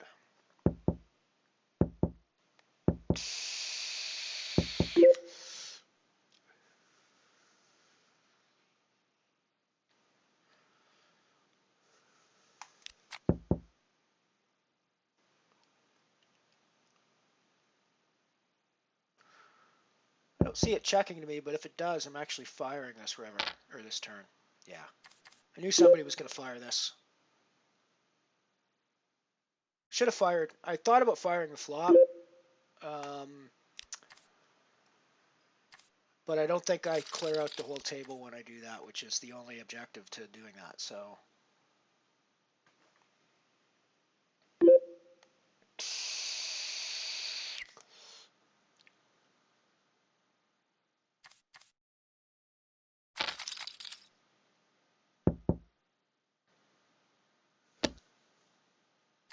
Yeah, I mean, I think if you once you figure out how to survive these nanos, you're probably better equipped when you go higher up. I think because there's certainly weird spots that come up in here. But that's part of the other thing is that you adapt your strategy to the nanos, and the spots you're adapting to just don't happen when you go to the higher buy-in levels. I don't think so.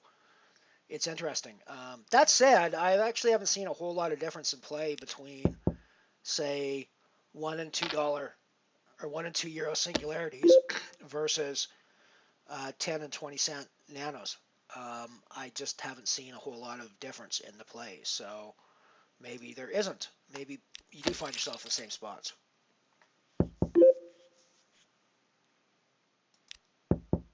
So we call here with top pair, and I think we're going to call again with top pair.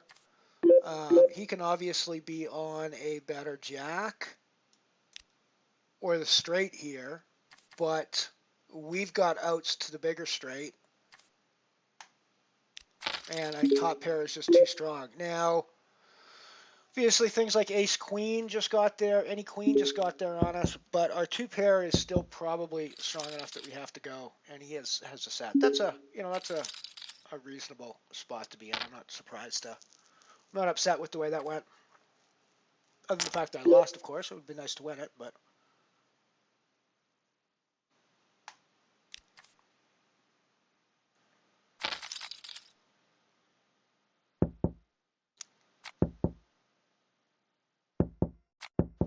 yeah, I quite enjoy the ads. It's a fun little thing, and I kind of do that as my day job, such as it is these days. Like I say, I work from home and I do a lot of stuff with Poker News, but that's actually all tied in through a online marketing firm that the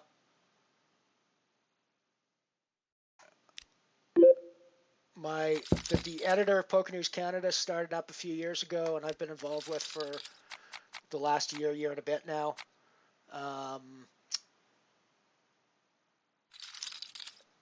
And yeah, so the marketing and the ads, it's always kind of been a fascination for me. Sort of even back when I was a little kid, I was always fascinated with, not so much fascinated with ads as in I want that product and I want to go buy it. I was always fascinated with how they put the ads together and how they were trying to sell things and that sort of thing. It was always something that, that I was more fascinated with the ad itself than I was with what the ad was advertising, if that makes sense, even as a kid. So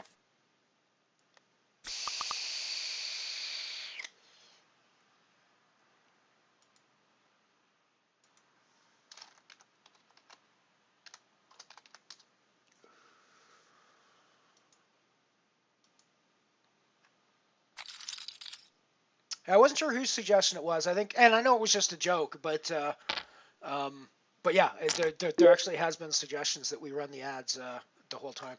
The problem with that is I actually it would consume my entire life to cut all the ads together to be able to run them 24/7, or even for the whole time that I was playing.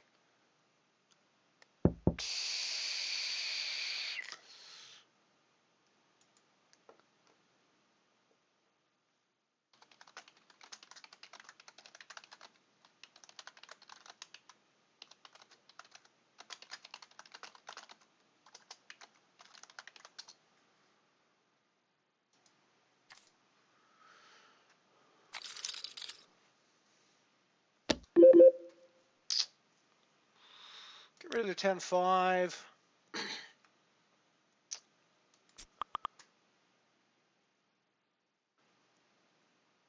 I think I get rid of the A6 as well.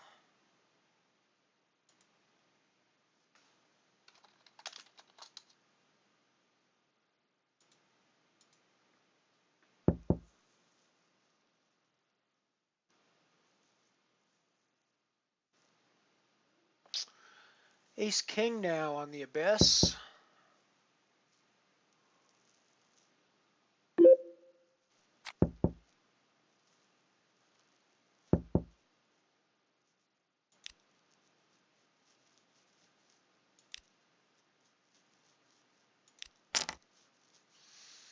Definitely put in a raise with this. Sizing was a bit of a question mark for me. I was initially going to shove, but the shove seems a bit big there. But maybe...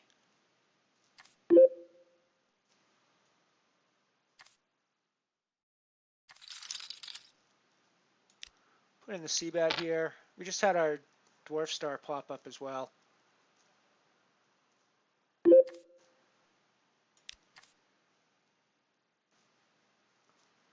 I mean, I think when I c-bet there, I'm not actually representing that I hit the board. I'm actually representing that I raised pre-flop with a big pair. Is sort of what I'm trying to rep there. So the dwarf star nano just popped up.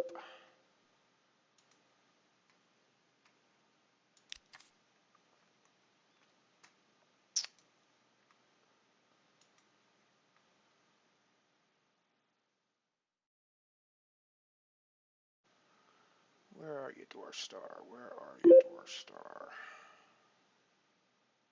There you are, dwarf star.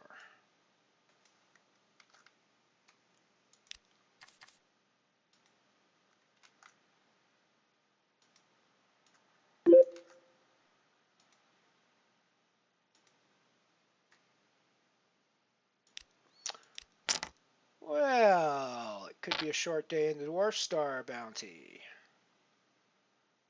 As we get Jack-Jack in our first hand.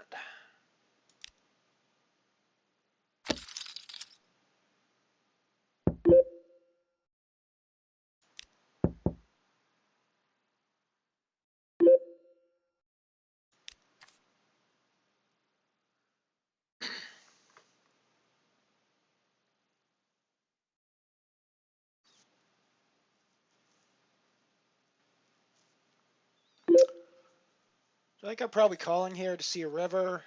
I'm obviously going to be behind a king a lot of times.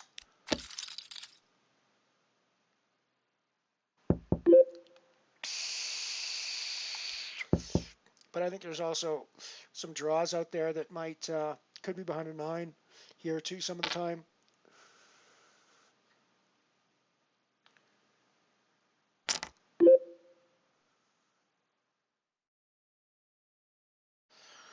I mean, I don't think my aces are ever good.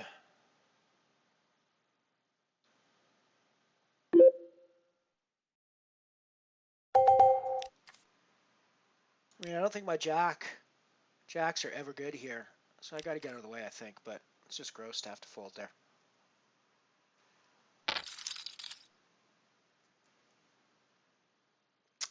King 9 is good. King 9 is very good.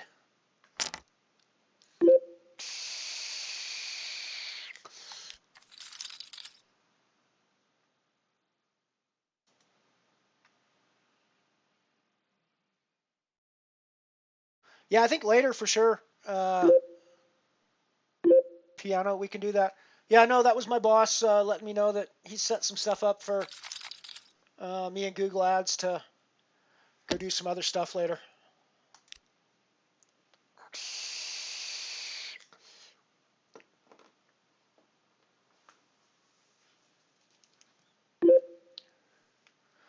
I've never been one who cared much for job titles, but apparently I'm account executive for poker operations and data analyst, if that means anything to anybody.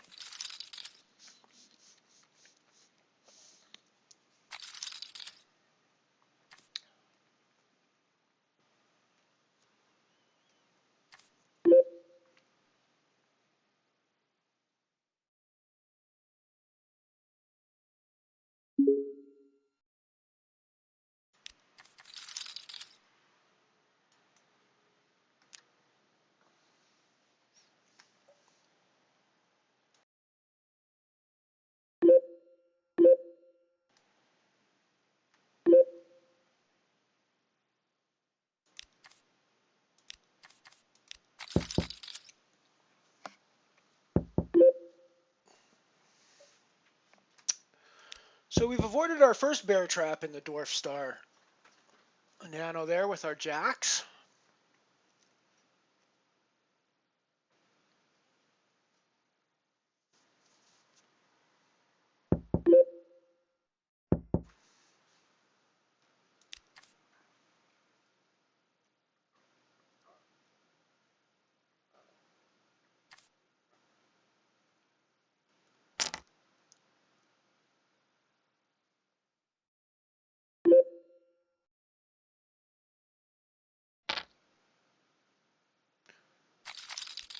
rid of the queen 4.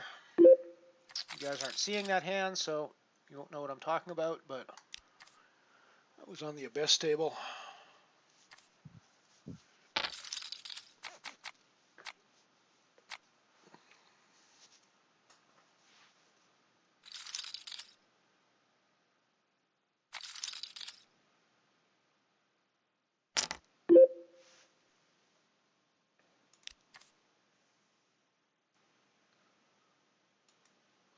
It's currently what we're playing at. Abyss Nano top left, Black Hole Nano top right, Dwarf Star Nano bottom left.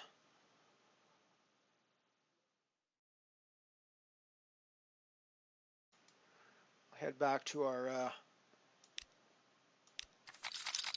main view again, so it's a little easier to see the poker that way.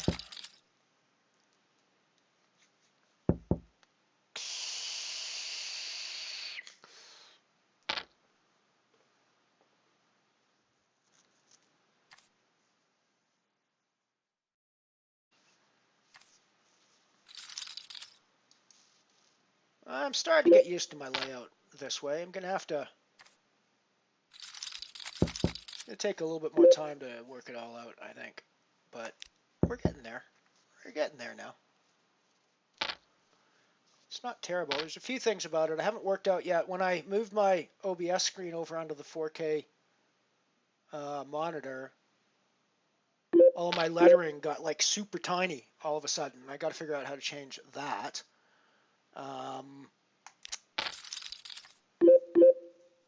But otherwise, it's not bad. And actually having the OBS over on my 4K monitor is nice in a lot of ways because it gives me room to actually have OBS and other things visible on the screen at the same time, which I couldn't really do before. I didn't really have space for it. So I think we're calling here with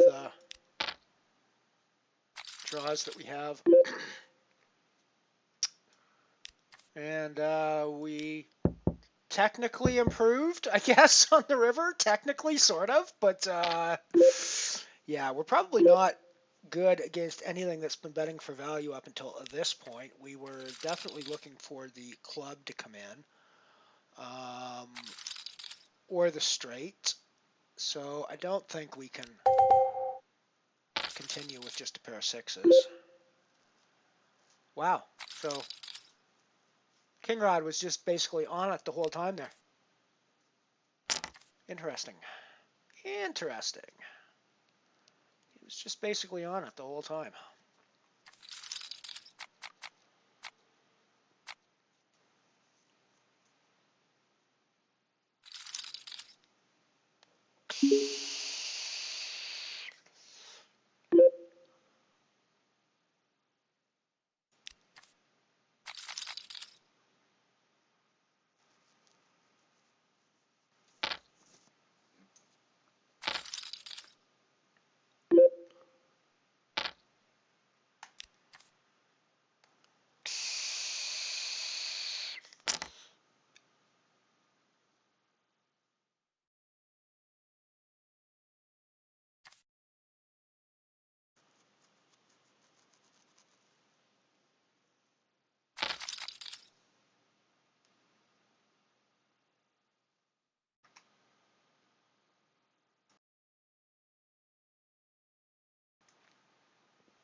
Coming up on a break here pretty quick.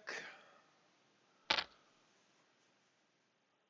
some more ads queued up for you guys. What we got for qualifier action coming up? What we got for qualifier action?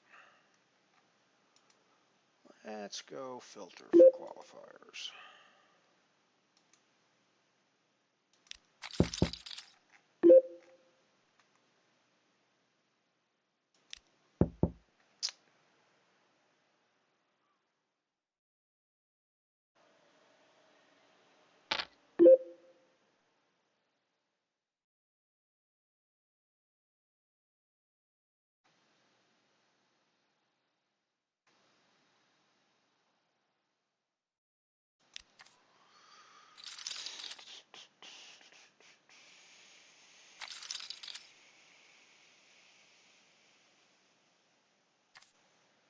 Hey, Hensy Pensy, good to see you, buddy. Good to see you, my friend. Thank you.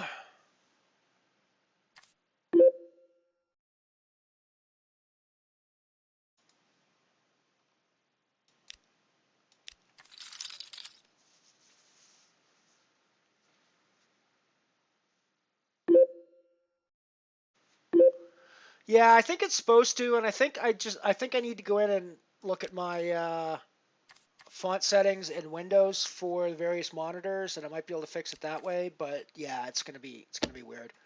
Anyways, I'm gonna head off on the break. I will see you guys in a few short minutes. Now, at your favorite grocery store, the most amazing food wrap ever developed, Saran Wrap. Have you tried Saran Wrap? It really is amazing. Saran Wrap is crystal clear plastic. It keeps everything you wrap in plain sight. And look, Saran Wrap clings like magic. It makes a neat package of anything you wrap, without strings or tape or rubber bands. Foods stay fresh far longer and taste better, too, because the flavor is locked in. Now you can prepare sandwiches for picnics and lunch boxes ahead of time and be sure they'll stay fresh and tasty. You see, Saran Wrap is a wonderful time saver as well as a food saver. Prove it in your own kitchen. Buy a roll of Saran Wrap today and you won't be without it again. Get Saran Wrap at your grocer's. Saran Wrap is a product of the Dow Chemical Company.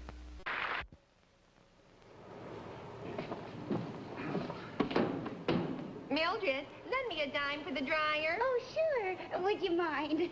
Thanks. You say you're having trouble with Herman, Mildred? Oh, not Herman. Herman shirts. Would you mind? That dirt on the collar. My detergent and bleach just can't get it out. Oh, you must be using a weak bleach. To get out dirt like that, you should add Clorox. Here, look at George's shirt. Clorox adds cleaning power that gets out dirt, detergents, and weak bleaches leave in. And Clorox works just as well on pillowcases, socks, towels, everything. Say, you know, this Clorox bleach is a real... Really, mister, this is a private conversation. Well, I would... Remember, the added cleaning power of Clorox gets out dirt, detergents, and weak bleaches leave in.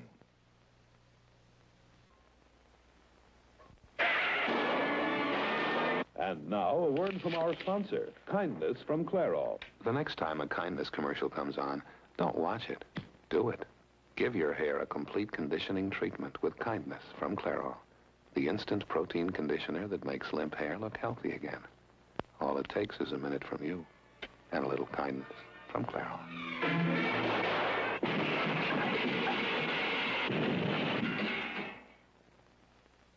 Everyone, every day, wears out a part of his skin.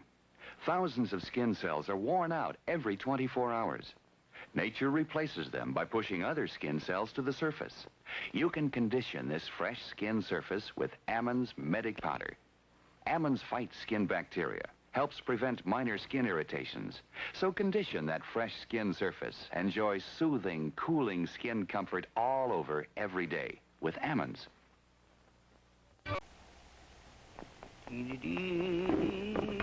Excuse me, sir. I see you're busy, but... Yeah, I'm kind of busy. Have you ever stopped to think what we would do without... Without what? I mean, you take a disaster like the floods in Louisiana.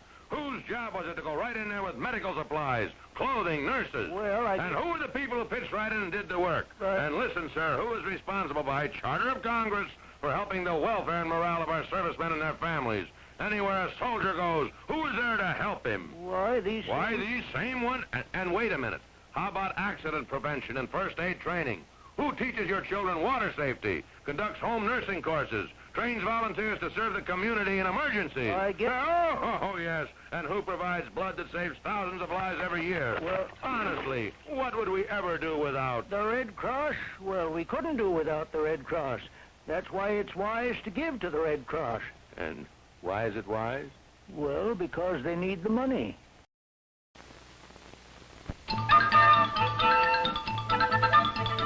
There's only one way that you can find out whether you like our product, Skippy Peanut Butter, and that is to taste it with your very own taster.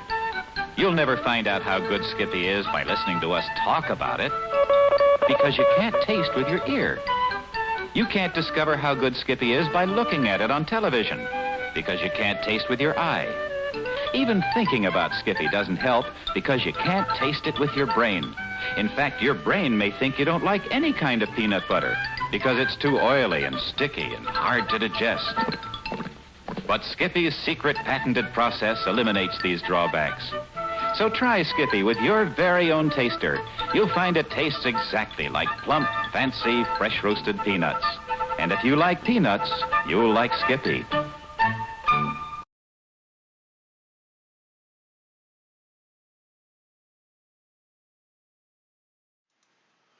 We're back with 3 tables again, the Abyss Nano, Black Hole Nano, and the Dwarf Star Bounty Nano. Got a pair of 7s here in the Black Hole.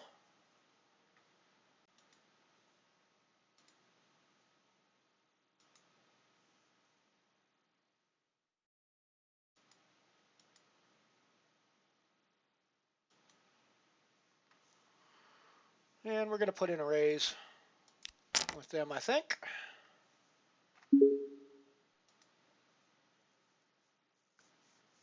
Thank you, Hensy. I appreciate that. Satan Rap.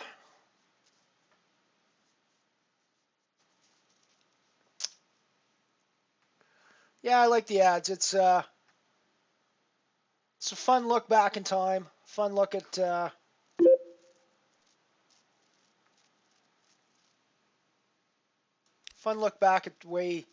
way people behaved and thought and tried to sell things and wanted to buy things, and it's just very interesting.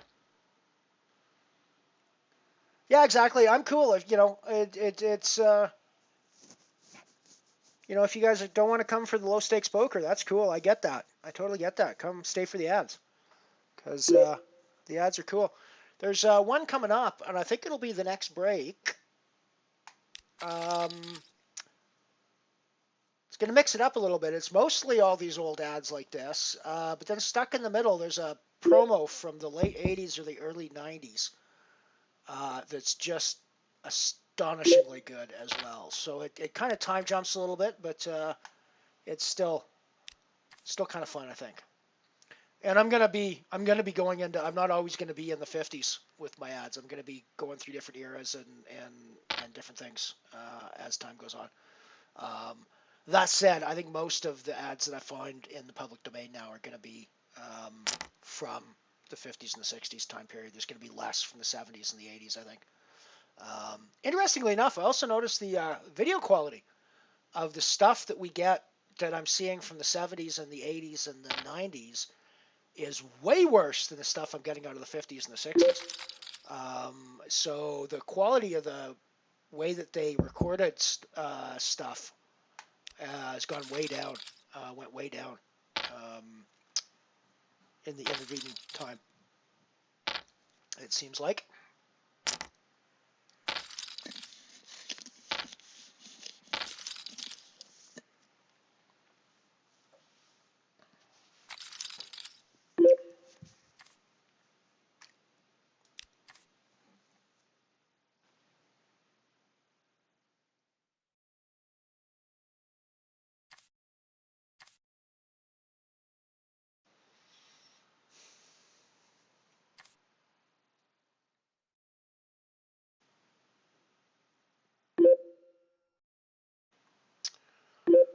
Nine eight, under the gun, probably get rid of that offsuit.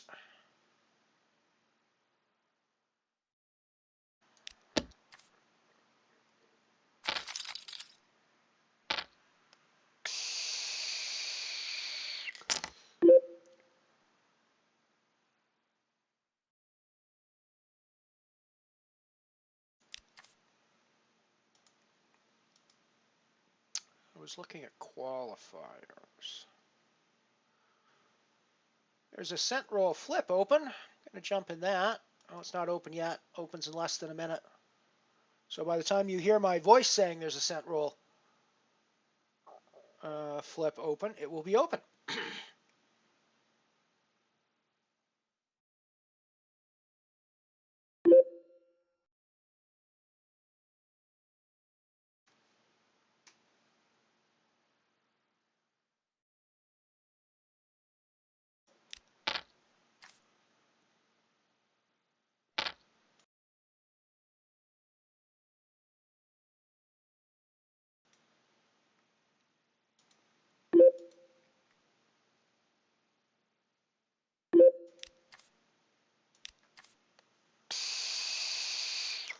Cent roll is open, and I am in it. I have also, using a €2 Unibet open ticket, to roll myself into a €10 ticket in the 6-ticket guarantee that is just about to come up.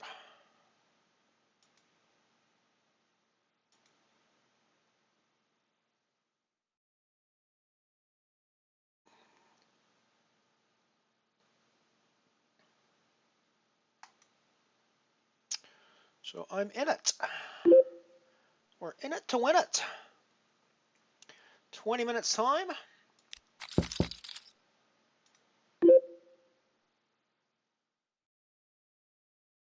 Yeah, small profit. It's not... small profit is better than no profit at all, my friend. Well done. Well done. Just getting into the money is a valuable thing. Obviously want to go deeper, but it's never terrible to walk away from a poker table with more money than you sat down with. That is never a terrible thing.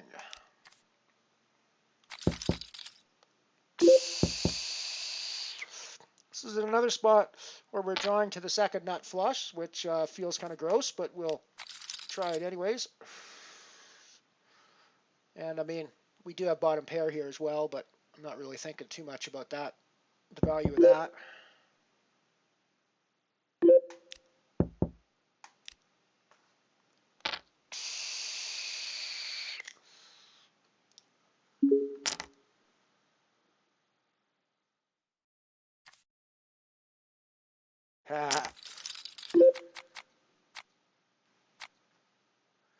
One of these days, I need to figure out how to use my PO solver. I downloaded the free version of PO solver a while back and opened it up. So we didn't get our flush, but we did get 2 pairs. Interesting. And I'm kind of embarrassed to admit that I don't actually know how to use the thing. So I'm going to have to sit down and spend some time figuring out how to use it.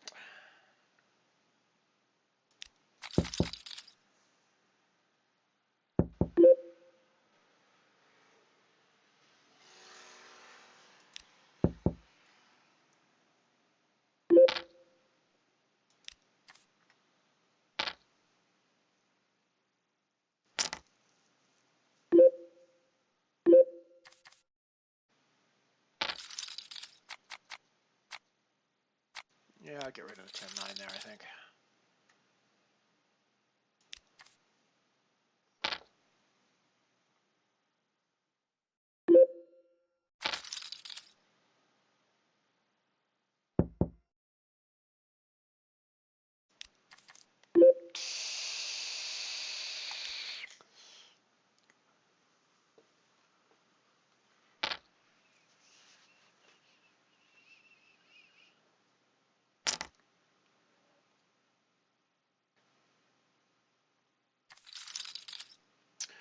I do think I need to start looking at some formal or semi-formal training anyways. I've mostly gotten where I've gotten just from observation and playing the games and reading some material here and there. Watching people on Twitch and listening and asking questions and things like that. So I haven't really done any formal training. And I haven't really spent much time working with solver programs at all. As I said, I don't even really know how to use the one that I downloaded. So I do need to, I think, spend some time working on that this year if I want to progress too much farther.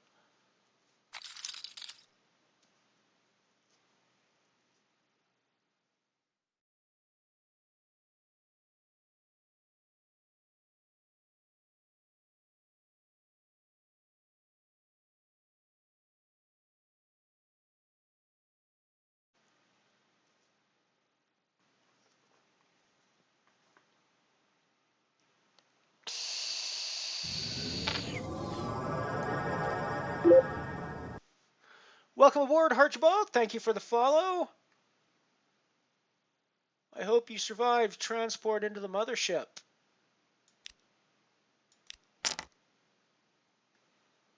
safely. We've just put our stack on the line with a pair of 8s here in the Abyss Nano. After a limp from Crazy Papa, who we played with before, we hit the set. We river the full house. Nice little double up there.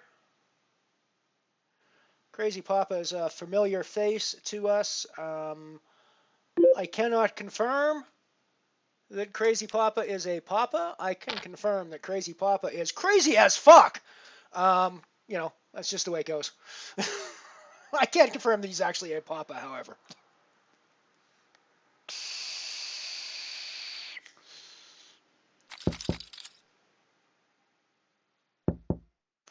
I've jumped into the €2 qualifier to €10 Unibet Open tickets that starts in 15 minutes or so, if anybody wants to. Probably 12 minutes or so by the time you hear this, by the time you hear me say this. Maybe 10 minutes or so by the time you hear me say this. So if anybody else wants to jump in, there's 7 people in it, so I think it's going to run, but it may actually have... Yes, it will run with 7, so we've got enough people, but if anyone wants to jump in, there are 6 tickets available. So with only 7 people in, there's a massive overlay in that one at the moment.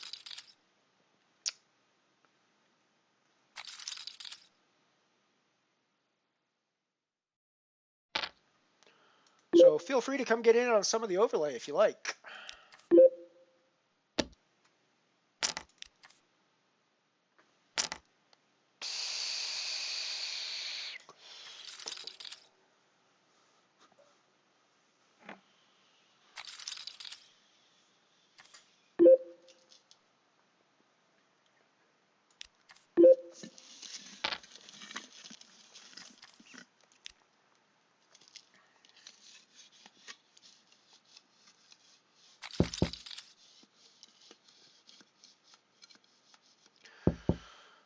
Yeah, I mean, you play a €1 qualifier with an add-on, and you rebuy a couple of times, and you've spent €4 for your €4 ticket. What's the point on that? I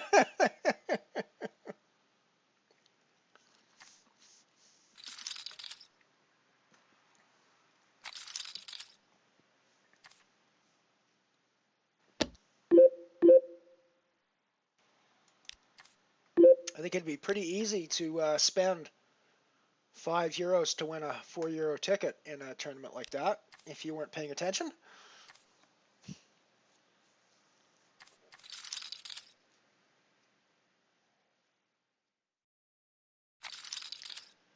Uh-oh, do we want to look at this link, Piano Cat? Or is it another toxic community link?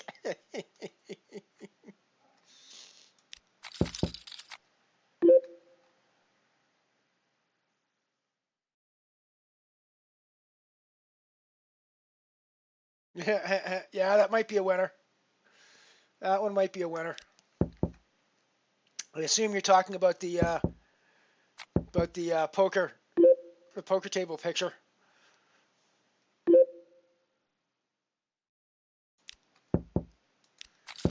That's funny.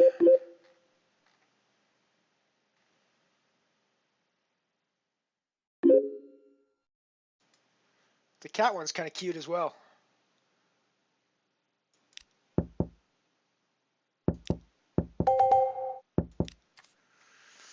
Well, my flip just came up.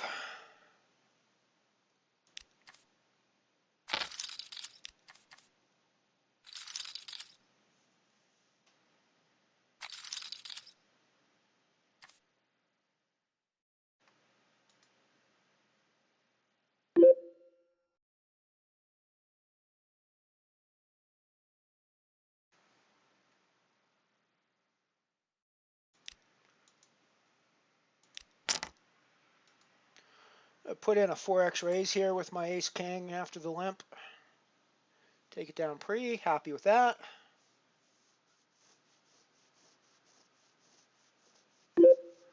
Only 5 people getting paid in this Abyss Nano, so we got a ways to go to the money yet, but we are sitting 4th of 19, so it's not doing terrible.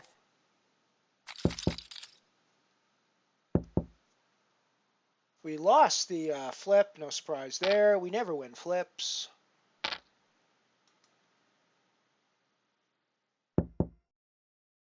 Oh, yeah, the MooBot is... I need to get in and play with my MooBot settings.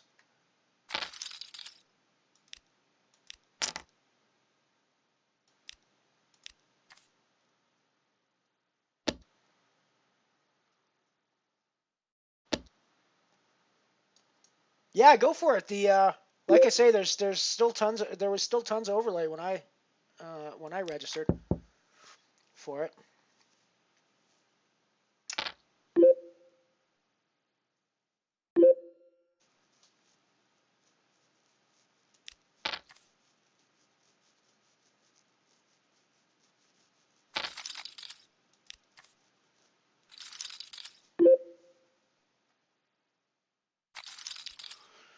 I'm not sure I should have been folding there to Crazy Papa, but as I said, he's certifiably crazy, so could have been there with anything, including hands that are quite a bit ahead of us,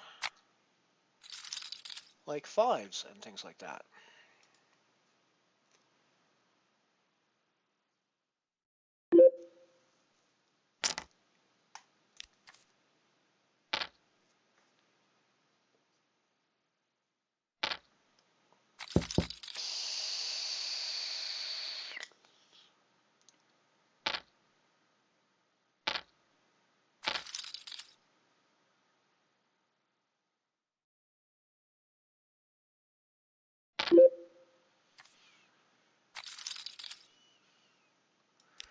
Yeah, I think there's probably a character limit on a bunch of symbols at one time.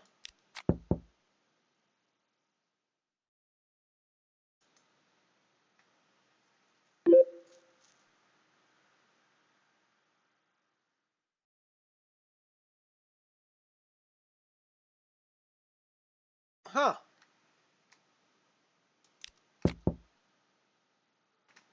Let me have a quick boo at my MooBot settings for spam while we're playing here.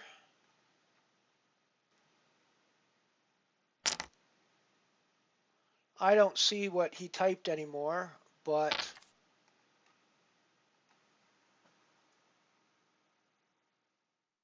yeah, I don't see what he typed anymore, but let's go general settings.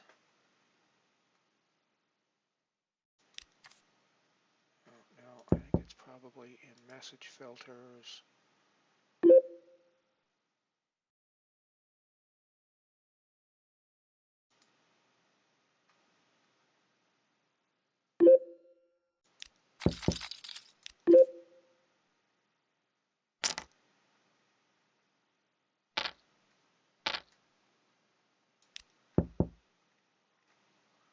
The timeout's way too long for one thing, so I dropped that to 180 for sure.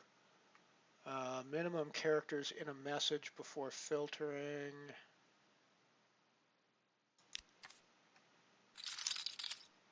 Maximum characters allowed in a word is 30. That seems reasonable. 20 seems reasonable for minimum filtering. Alrighty, well I dropped a timeout. Everything else looks. I'm actually not sure what the message was because I can't see it, but.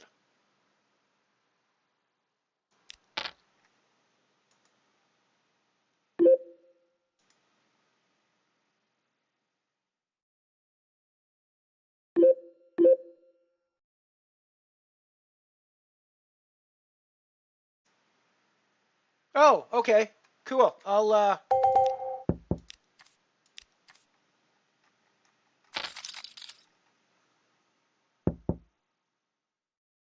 Oh wow, so it thought the link was.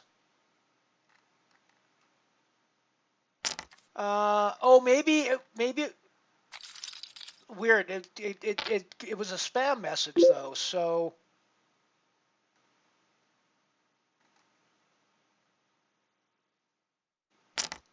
Huh. Yeah, I'm not sure how to sort that out actually.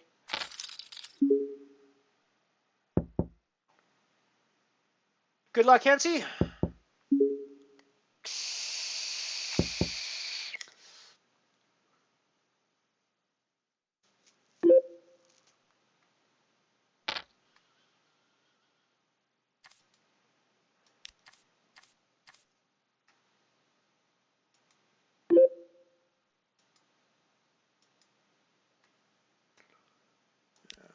that.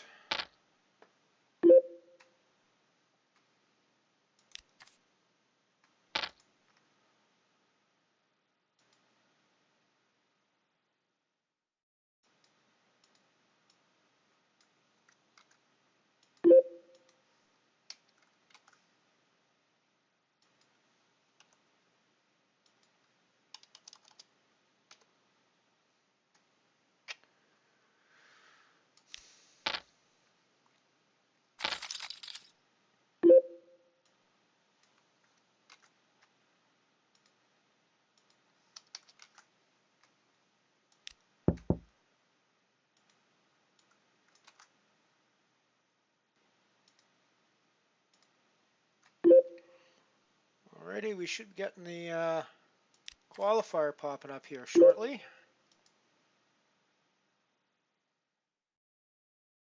3 minutes time.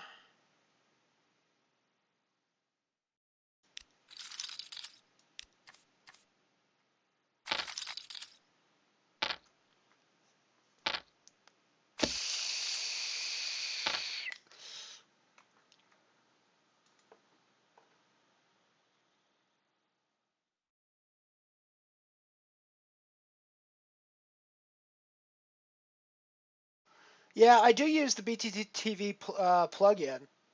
Oh, it was only 10 seconds. Okay, good. Well, I think Piano Cat may have untimed you out because according to my settings, it was 600 seconds, which would have been like 10 minutes, which would have been pretty gross. Which is way too long for anybody for a first offense, at least. So I dropped it to 3 minutes anyways. So it's 180 seconds now, but.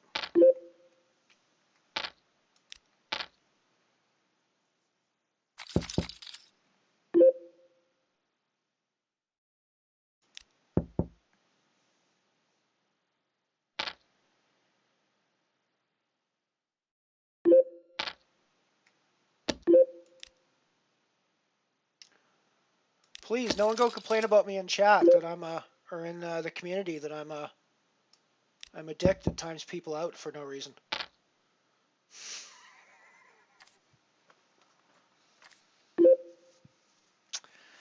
Yeah, I might just have to activate the feature. I haven't actually. I just basically. I'm gonna have to go look at more details as to what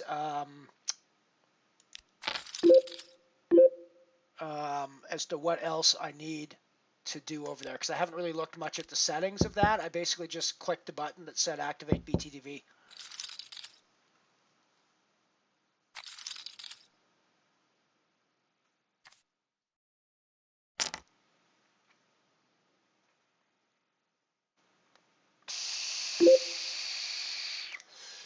So I'll need to check that out maybe after the stream.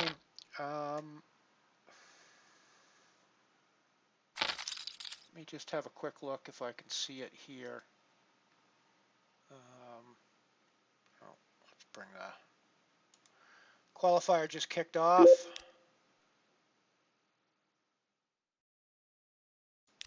$11 players in the qualifier now.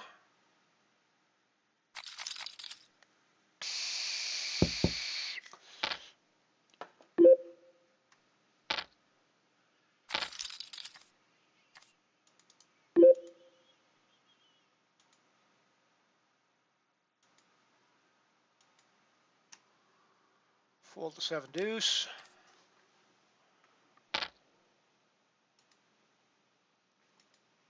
Just got the qualifier starting up as well.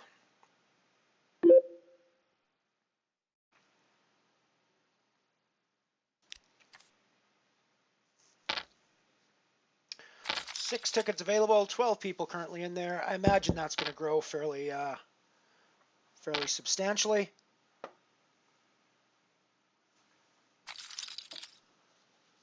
But we need 30 entries to hit the guarantee, so there's still quite a ways to go before the overlays filled up. Actually, more than 30 entries given that there's rake on this.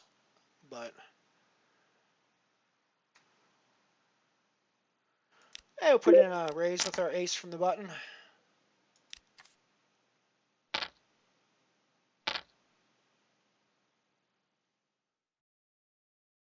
No reason to start the game knitting shit up by fold aces from the button, right?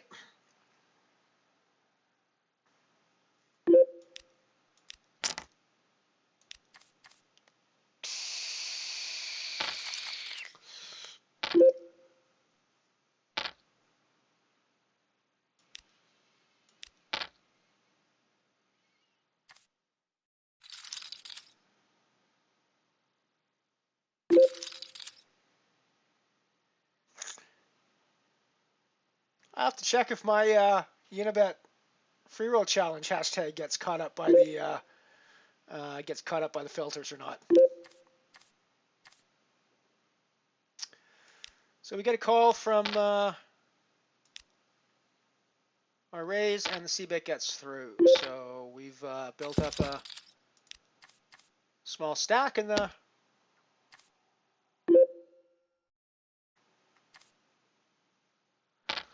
King 10 could definitely be another raise.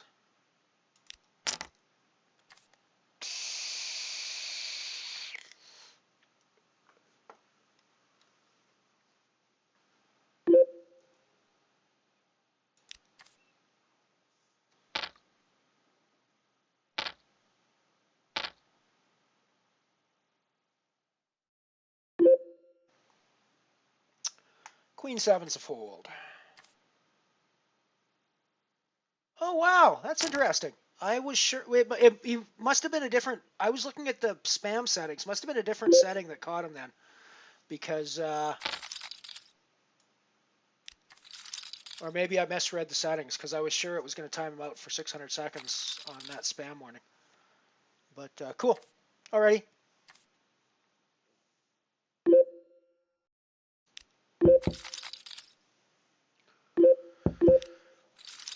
Ace King's a raise, obviously, even from under the gun.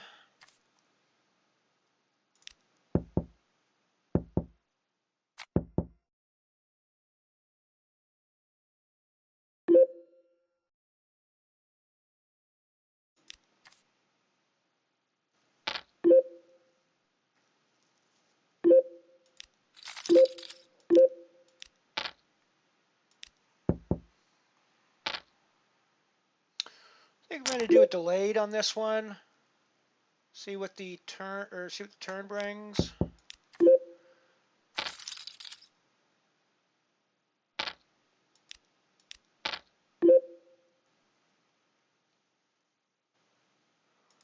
Put out the bet here.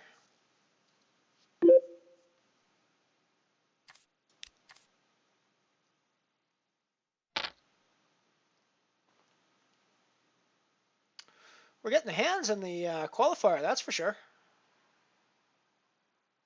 At least so far, we're getting the hands. We're getting the hands.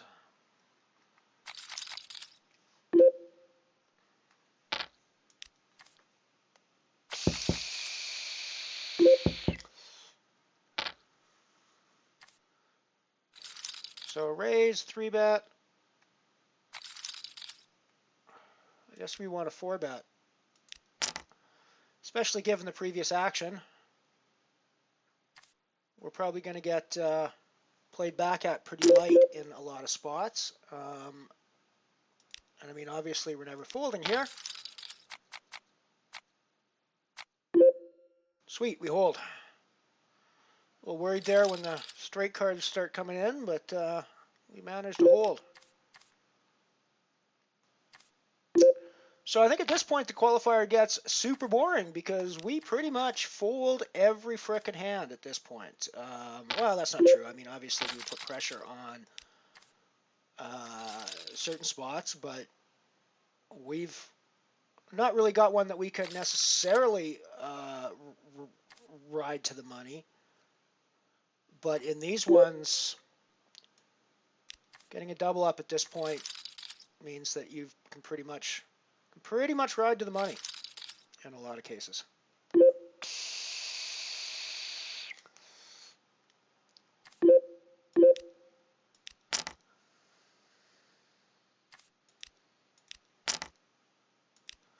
Put in a raise with that. I've actually got raises on 3 tables at the moment. 3 out of 4 of my tables at the moment. I took down one of them, got calls in another one, flop top pair, and we're still waiting to see what happens on this one. Got bet into with the top pair, so I'm going to call that.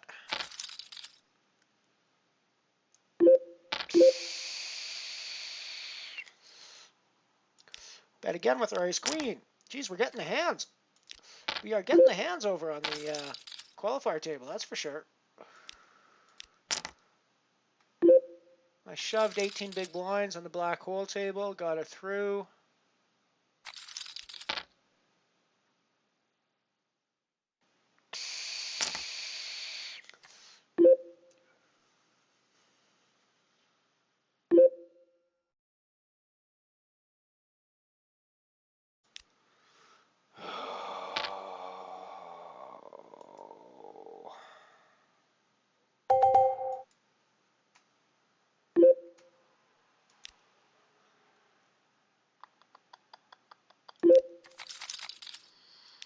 Oh, I guess my 9 can never be good here.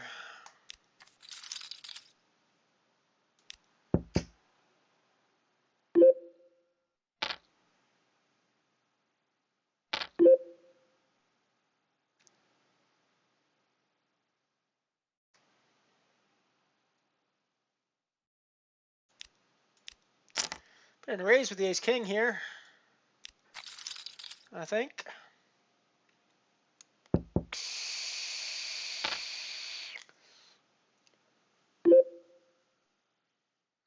And call off with our ace king.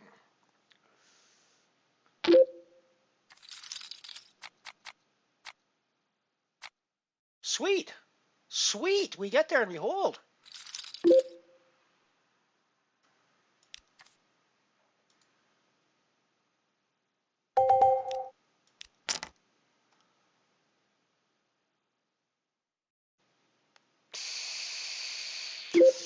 We unfortunately did not take the bounty on that one though, because the other player just had us slightly out chipped and took the other pot.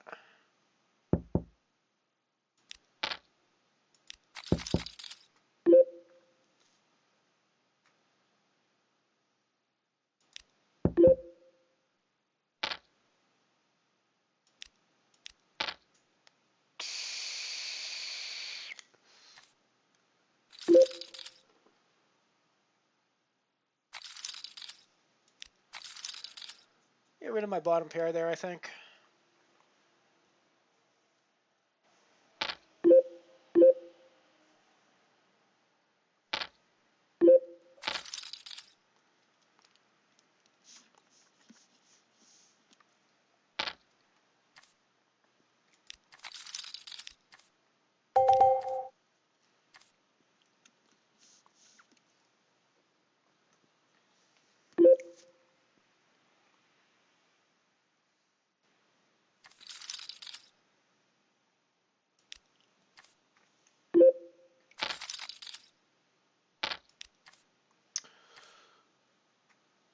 So currently, we are playing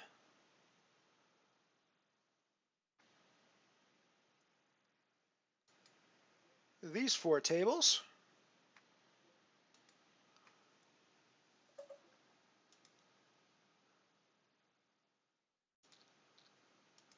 Top left, we got the Abyss Nano. Top right, we got the Black Hole Nano. Bottom left, Dwarf Star Bounty Nano. Bottom right, qualifier to Unibet Open, €10 tickets. 6 tickets available.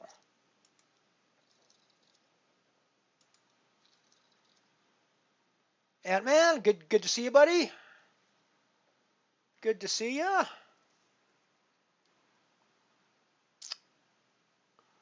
We've had a happy situation happening down here on the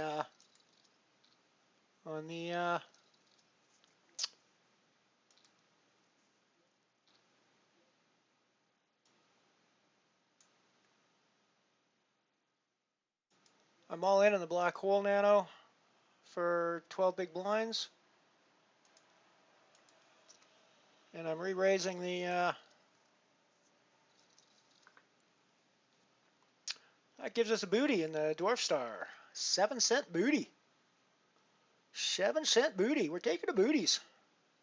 We're taking the booties. Let's get you back to the main scene so you can actually see the poker going on. And let me enter my booty. 7-cent booty.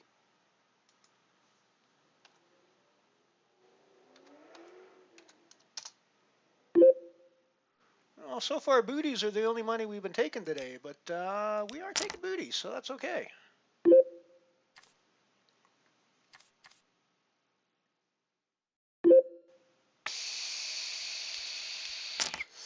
I'm all in again in the black hole with pair of fours this time. I doubled up, but this time we do not survive, and we are done in the black hole. I don't think I'm going to fire another bullet there. Am I going to fire another bullet there? Yeah, we'll fire one more bullet at the black hole. We'll fire one more bullet at the black hole.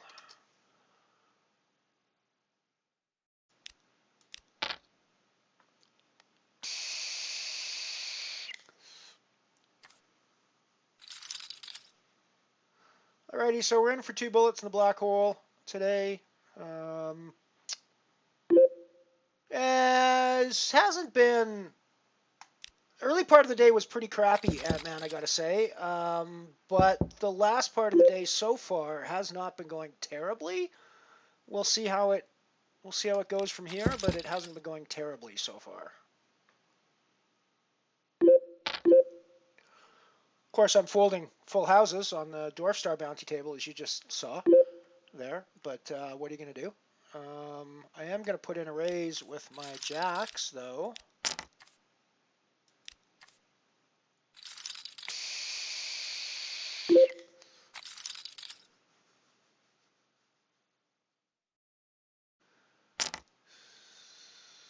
I wonder if I want to just reshove over on Bogdan. I think I do, actually.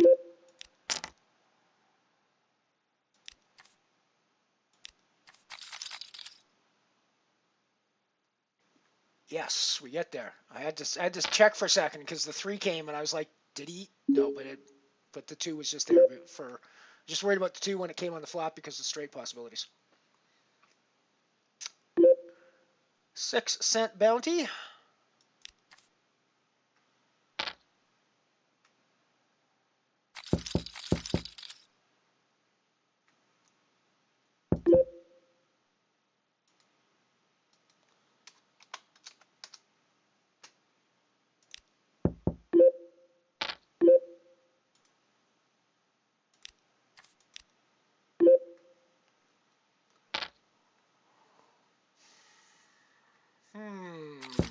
Overcards, overcards, overcards. I think I'm going to see 1 street.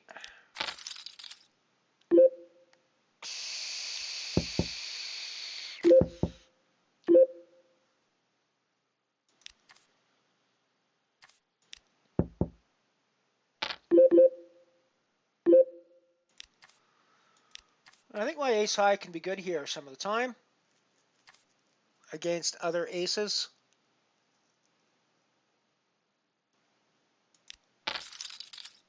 Not against ace 4, though.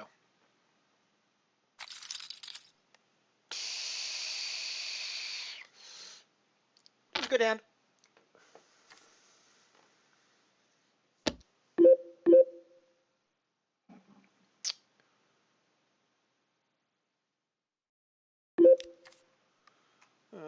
Nine deuce we'll get rid of.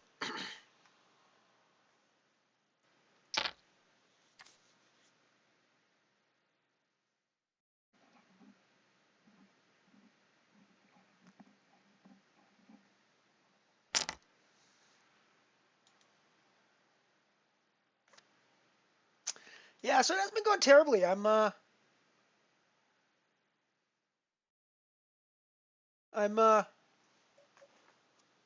7 of 11 in the Abyss Nano, with 5 getting paid. Not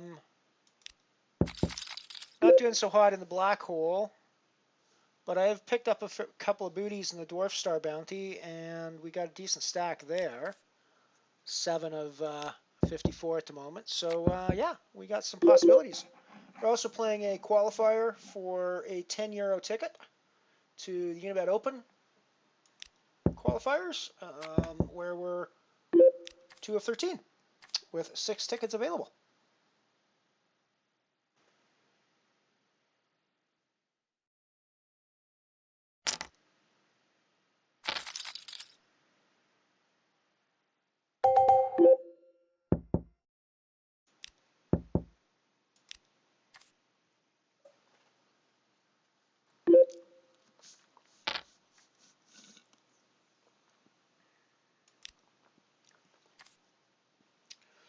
So one of the things I do notice about the Unibet software is that the lobbies seem to be a little bit weird sometimes, not always quite up to date, not always entirely accurate. It's not that big of a deal, but it can be problematic around the bubble. What I've sort of found is that if you pay attention to when the table goes hand for hand, that will be your indication of being in the money, even if the status bar does not indicate that you're in the money yet. I've had that happen a couple of times a week or two ago. So yeah, that's one of the weird things about Unibet I've noticed. It's better lately than it was when I first started playing here a few months ago. So I think they've improved it in the last few software updates, but I still noticed the other day I was back trying to look at my hand histories and I'm not getting anything in that window at all. Let's see if that's still the case today. So I'll go back to my profile, history, and yeah, we're getting nothing in that window at all.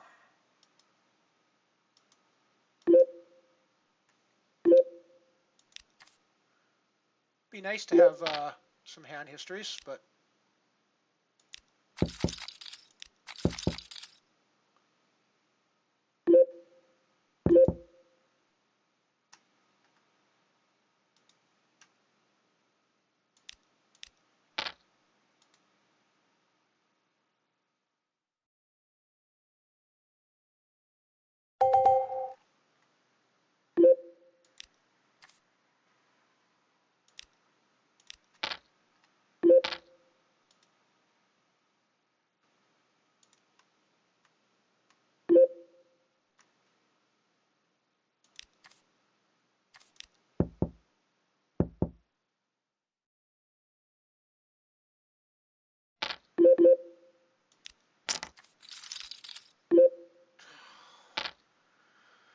so gross. I just got sucked out on again in the black hole nano. Some dude calling my... never mind. I'm done in the black hole.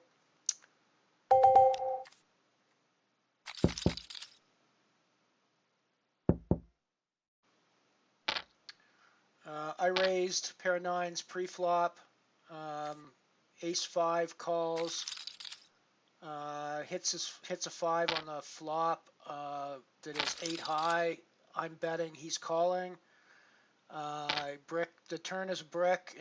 I bet he calls, and the river is another 5.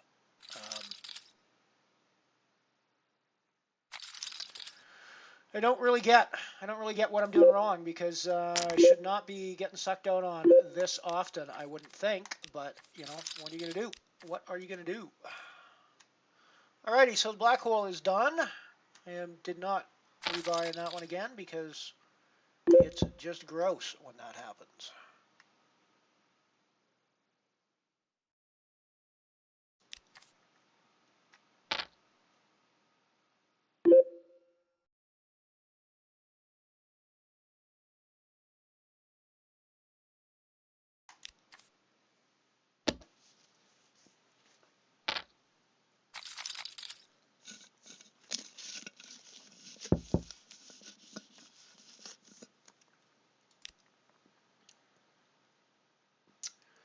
So registration is closed in the qualifier now, and we have ended up with 17 total entries. 14 people remaining. 6 tickets are up for grabs. And we are 3 of 14 at the moment in satellite mode, which means we're not getting involved very often in that tournament. Ace King and the Dwarf Star. Putting a raise from under the gun there, I think.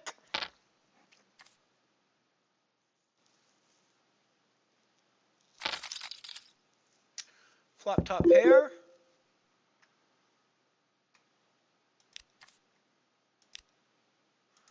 There's going to be a King 9 out there some of the time, but that doesn't matter to us anymore.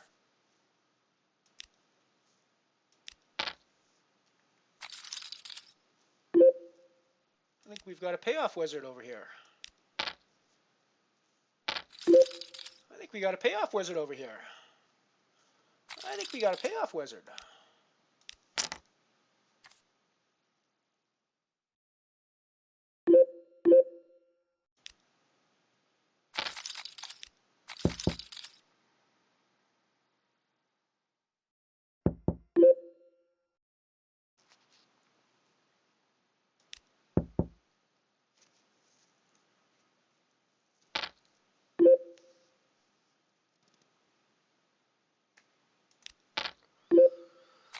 He's continuing to play pretty much every hand.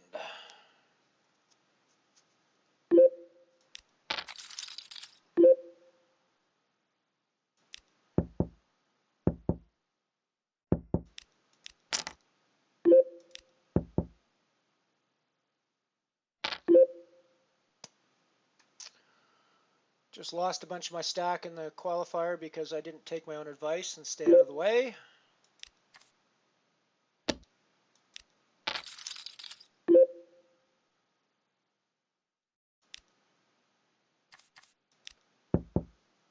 I still got 2,700 chips there, but put in a raise with Ace Queen, got re-raised. I decided to shove over top of him instead of folding like I should have done, and he called me with King King and stayed there.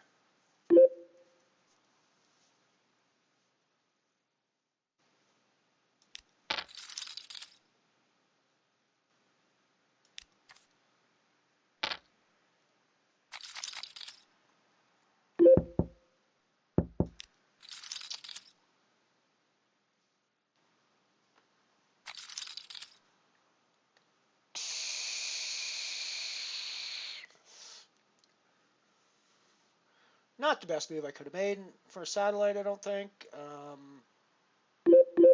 I shouldn't put him on a bluff when he 3-bets me there. I should be putting him on a value hand, and I should know my Ace Queen is behind. Not a good play on my part. Since you guys didn't actually see that happen, let's put that up on stream, and I'll show you guys how it all went down. Give me a second here. Give me a second here. There we go. Let's bring that up on screen. Right. So it's a fairly. I'm sitting with the second biggest stack or third biggest stack in the tournament. Pretty happily sitting in a ticket position at this point in time.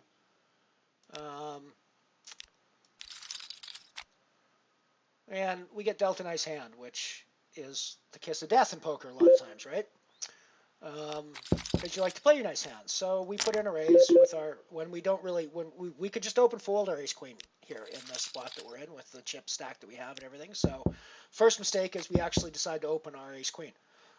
It's not a terrible mistake, but it could certainly be, we could certainly just open fold and still have a 5,600 chip or 5,900 chip stack.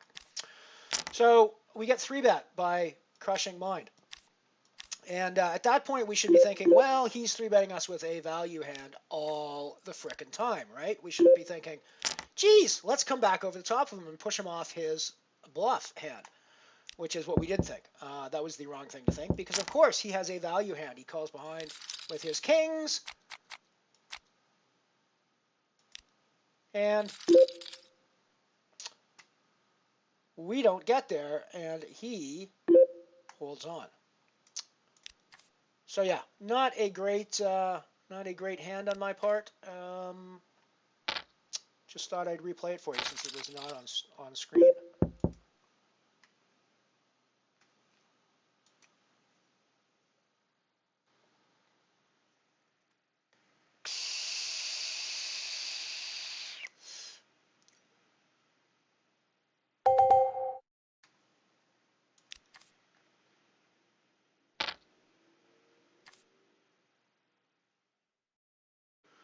Yeah, I should have gone bigger on that river. I was pretty sure he was. I was pretty sure he was going to call me on any bet at that point. So I should have gone bigger on that river because I knew I was. I knew I was ahead there. So. Yeah, I definitely should have tried to extract more value out of him, especially in a bounty as well. I should have actually tried for a stack, I think, there. Although maybe that was too ambitious, but yeah.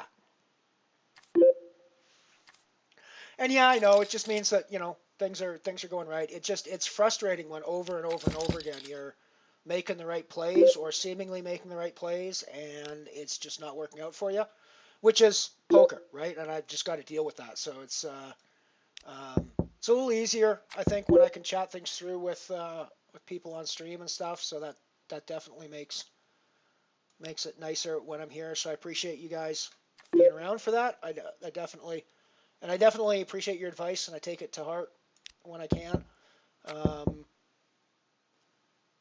If I disagree, I'll usually say why, and we'll usually hash it out, and we'll figure it out at some point. But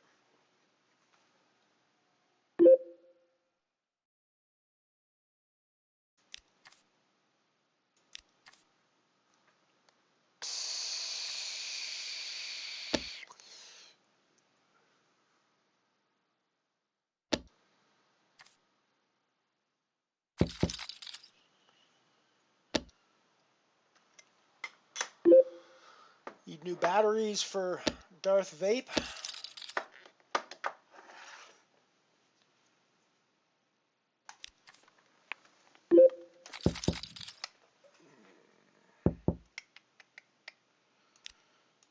Got a pair of sixes on the qualifier table, which now that I actually don't have a stack, I need to actually get some value out of if I can.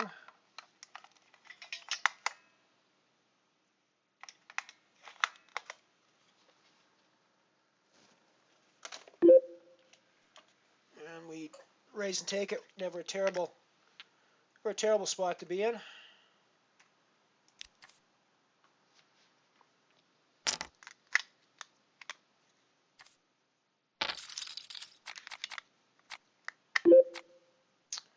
I'm shoving for my life in the Abyss Nano, 8 of 11. Pair of sevens on that one.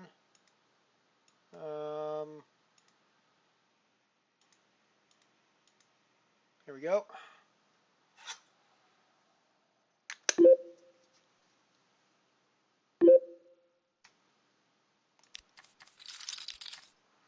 And that one gets through as well.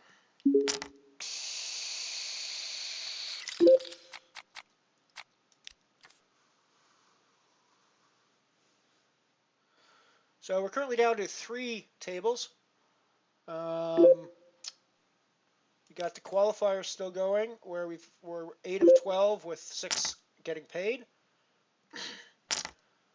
We got the Dwarf Star Bounty, where we're 9 of 50 with 15 getting paid currently, but there's still reg open on that one.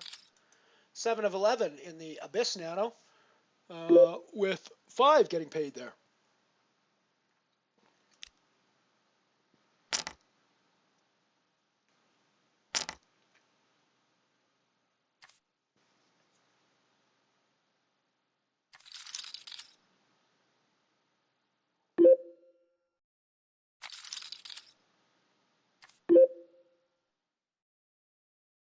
Yeah, that's all very good points, Hansi.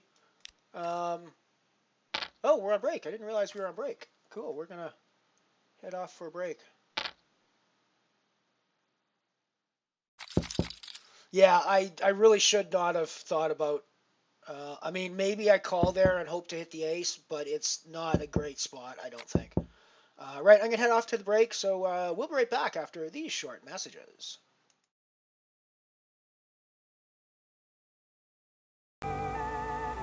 After it was all over, Mr. Crossman invited Mama and Papa to stay for a picnic around the outdoor fireplace. Papa and Nels roasted the wieners. Mr. Crossman brewed the coffee.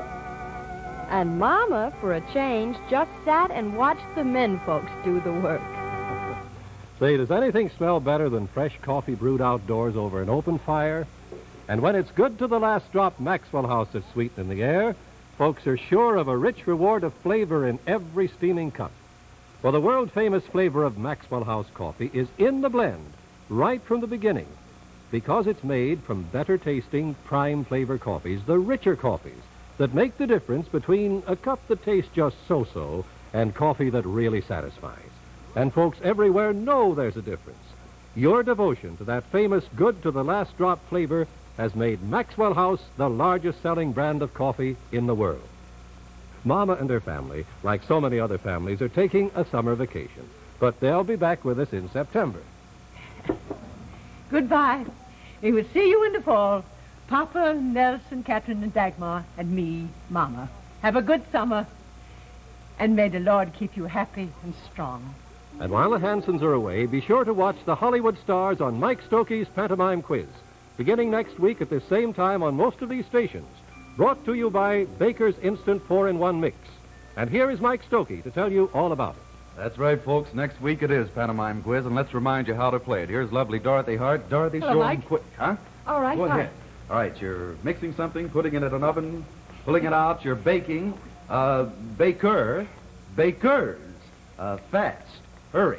Instant.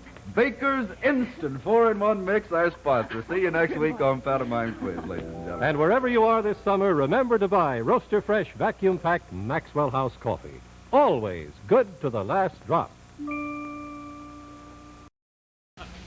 Steady. Steady. He's got it. That's really something when you're doing 335 miles an hour, 25,000 feet up. Yes, in Capital Airlines Viscount, you can balance a quarter on edge. That's how smooth it is in this newest luxury airliner where every detail is carefully planned for passenger comfort and enjoyment. Naturally, this includes the cigarettes served on these planes. It's Winston, America's best-selling, best-tasting filter cigarette. Honey, this is wonderful. They sure think of everything, including our Winstons. Tastes good. Like a cigarette should. That's what they all say. Winston tastes good, like a cigarette should. This filter cigarette brings you real tobacco flavor, rich and full. The exclusive Winston filter works so effectively, the flavor comes right through to you. Try Winston, America's most popular filter cigarette. Winston tastes good, like a cigarette should.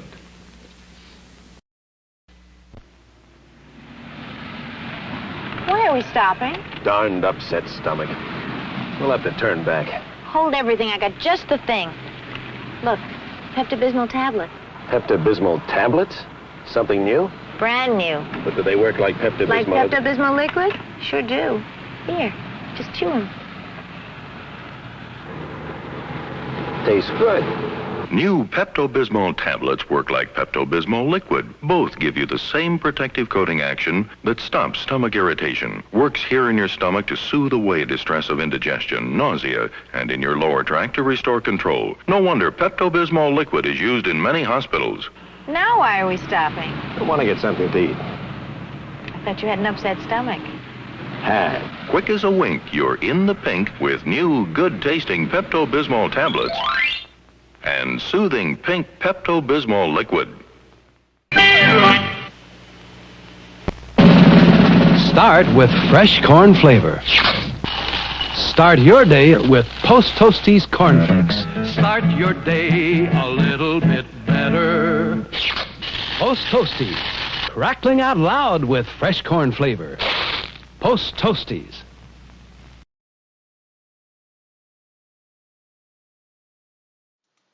And we're back. And Mama, for a change, just sat around watching the men folk work. I do love the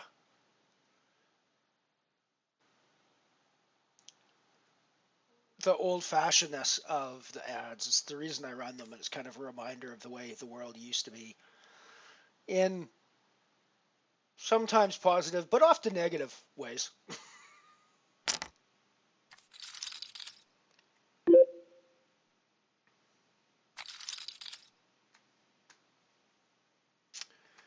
So we've been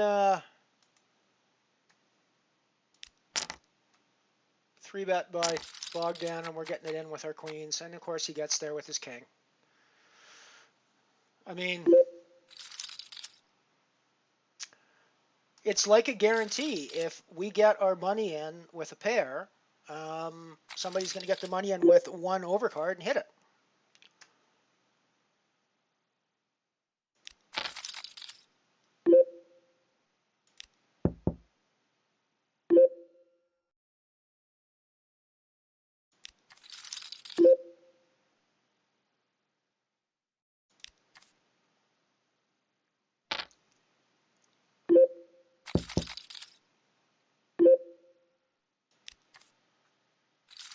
Yeah.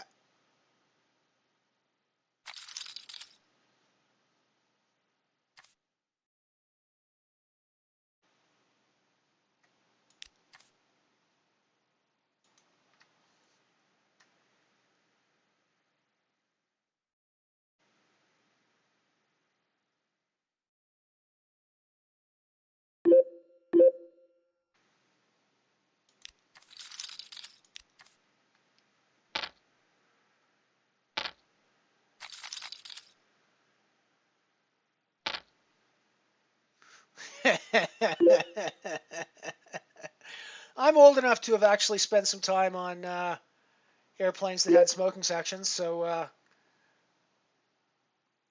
don't know. It was weird. Back in the day, you never really thought twice about it because it was just normal. Everywhere you went, people smoked. I'm not quite old enough to remember my doctor smoking during examinations, but I'm absolutely old enough to remember smoking being allowed in my doctor's waiting room while we were sitting waiting for an appointment, and there'd be ashtrays all over the waiting room, and the patients and parents would be smoking in the waiting room. I'm old enough to remember when you just light up a cigarette in the middle of a movie while you're sitting in the movie theater. I'm old enough to remember when you'd just be walking through the middle of the mall and light up a cigarette and be smoking as you're walking through the mall. Smoking as you're walking through any of the stores, all that stuff. It would just be anywhere. So it was a different world. It was a completely different world. And it's funny. You go to like buildings that were designed in the 50s and 60s and 70s now, and you can actually see design elements that are no longer part of building today that were just integral parts of public spaces back in the day. The sort of ubiquitous ashtray build doesn't happen anymore, right? But you go into a building of a certain vintage and there are ashtrays in the elevators. There are ashtrays in the hallways. There are ashtrays pretty much every, 30, 40, 50 feet, because when you were designing public spaces in the 50s and 60s, if you didn't design for smokers, you ended up with a very, very, very difficult situation. So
yeah. Yep, you're right. You're right, Ant-Man. It's all the power of positive or negative thinking, as they say.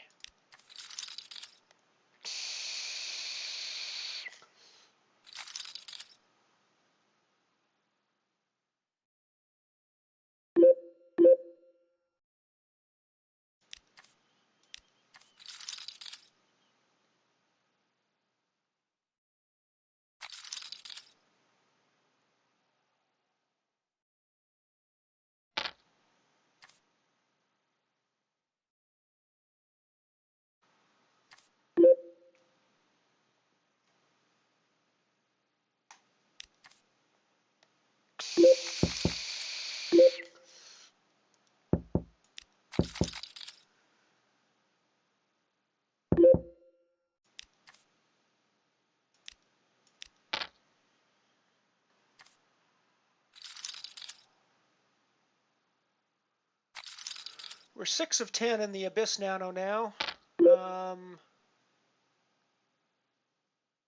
5 places getting paid there. We are in pretty rough shape in the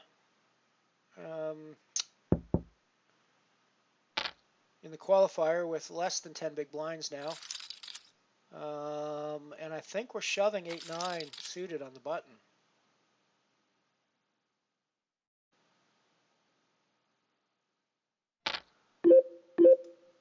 Well, not anymore. We were going to if it folded to us, but obviously we're not going to call off with that, I don't think.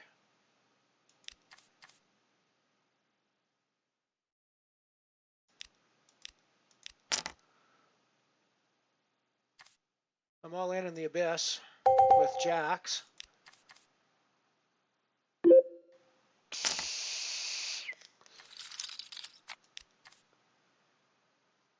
And it got through.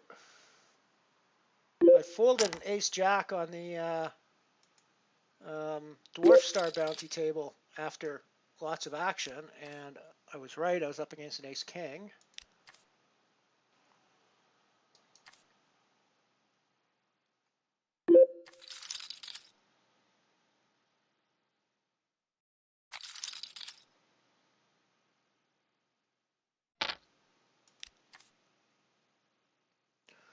I maybe should have shoved that king-9 under the gun there.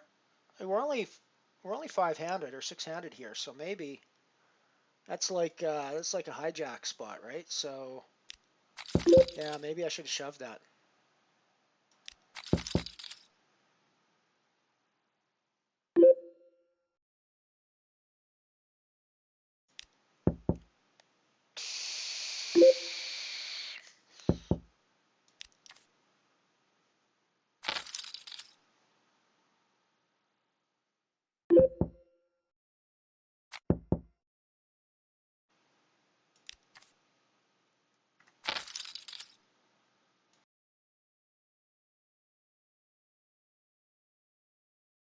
Maybe I should have shoved that king-9 last hand.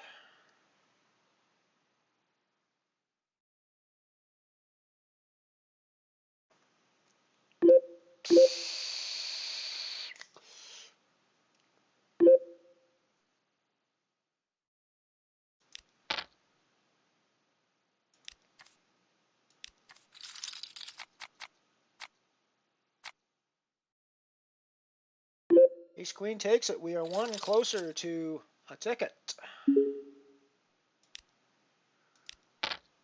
And we are down to the final table now.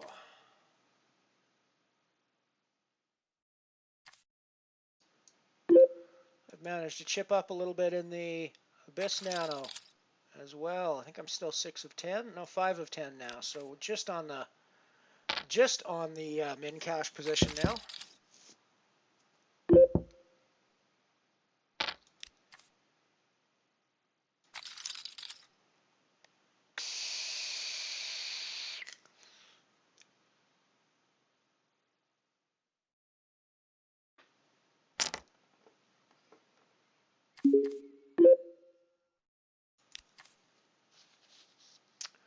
Not really any point in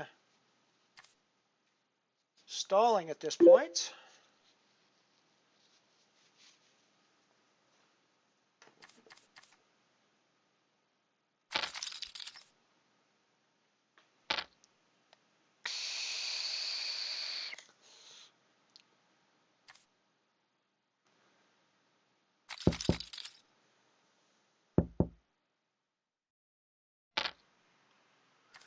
Yeah, sometimes you get it in bad and get there.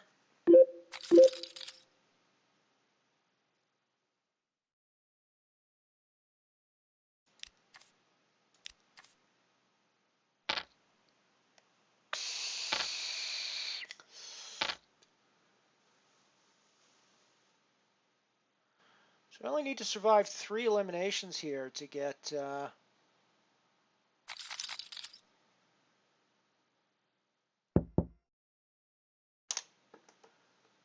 a ticket in this qualifier. So we've actually got a chance here. I mean, I know we're not stacked for it, but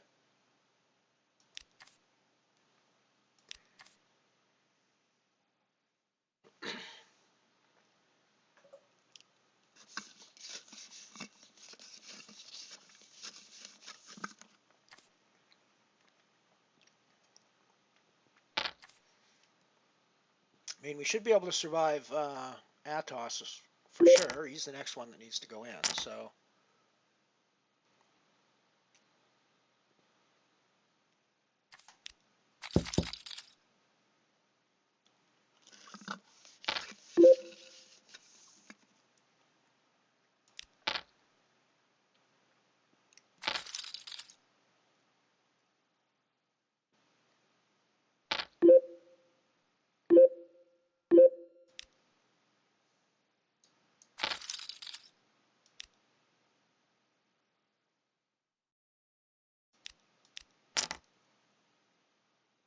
I'm all in with my ace-queen here, under the gun, I think. Don't really have any other options. Now that we're 8 of 8 as well, I don't have any ICM here unless I get chips, so...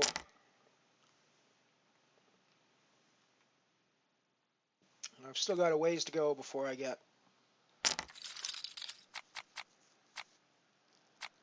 before I survive. I need to get past two eliminations though, so a couple of coolers and we're booking a ticket. We can just stay out of the way.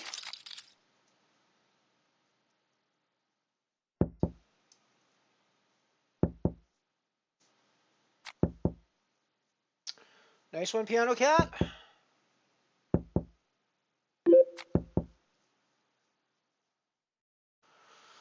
Obviously not calling that.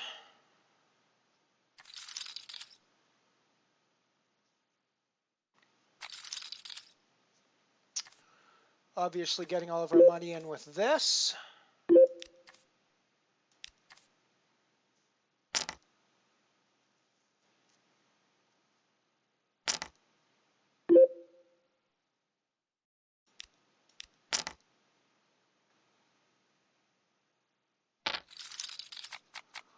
Nice call off. Nice call off from the Jack-8 there. Gotta like that. Gotta like that. We pick ourselves up a double up. Still last place in chips, but we've at least got some survival room. And it means other people are a little bit more concerned about their stack size, I'm going to guess.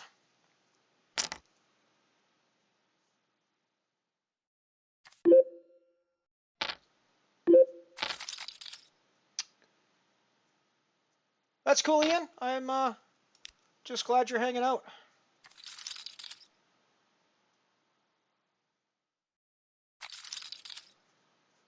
Nice. Nice one. So we get to watch you do another satellite on Sunday. That's cool. Very cool. Good game.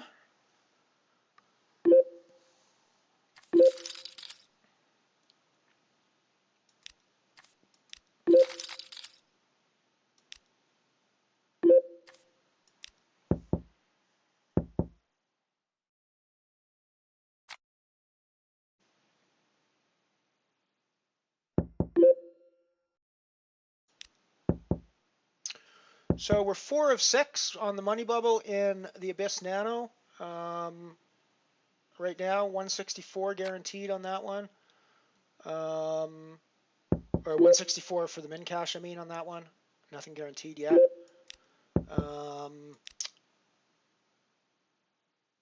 We are 16 of 43 in the Dwarf Star Bounty Nano. But it's still fairly early days in that one. So, not too...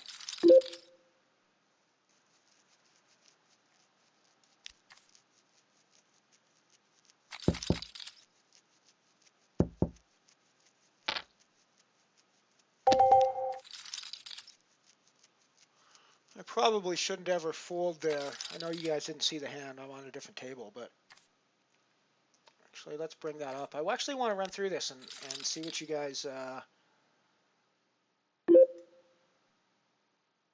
Whoops, that's not the right hand. Hang on, let me bring that up. Give me a second here.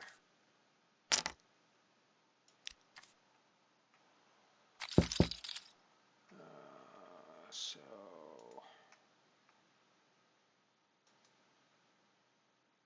Replay.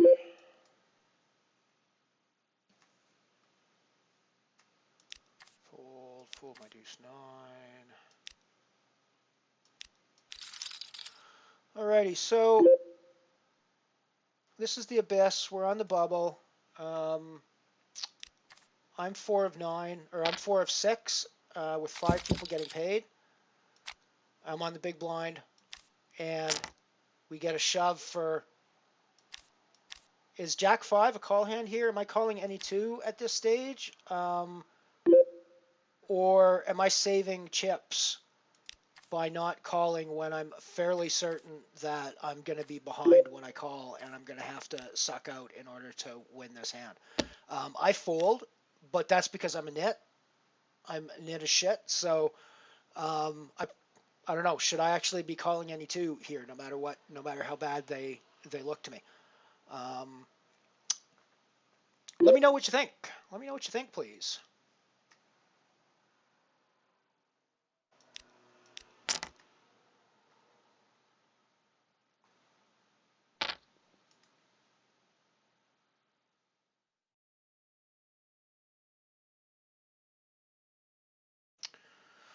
I'll be folding the 6-3 here.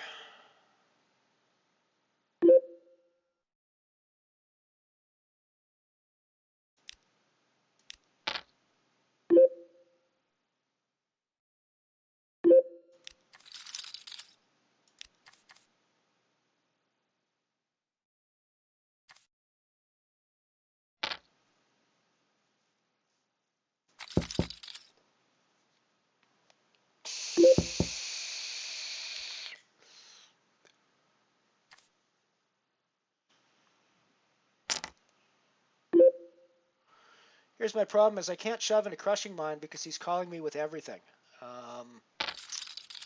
But I mean, I guess I don't have a lot of choice. No, I do have choice. I can wait. Other people can get stupid. I think the 8s are something that I can't really pass up on.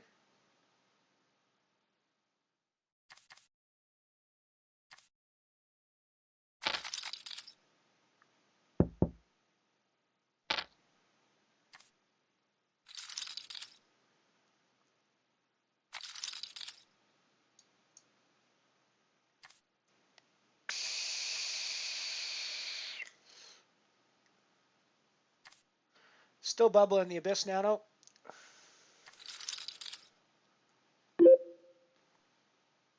God.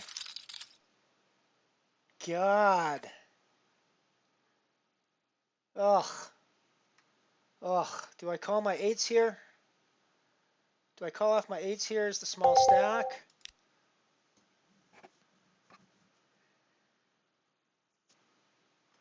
I mean, I shove them if it comes to me. I think I have to.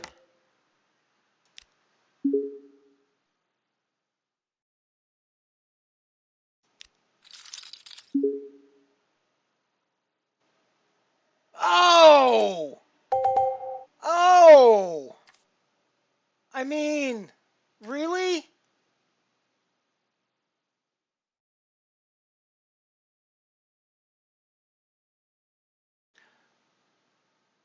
That's what's been happening to me every single tournament when my life is on the line.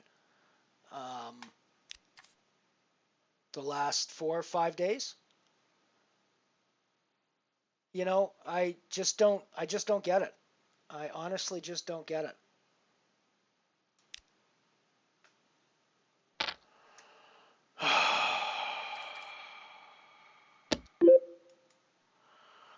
Very frustrating. So we're down in the qualifier. No ticket for us.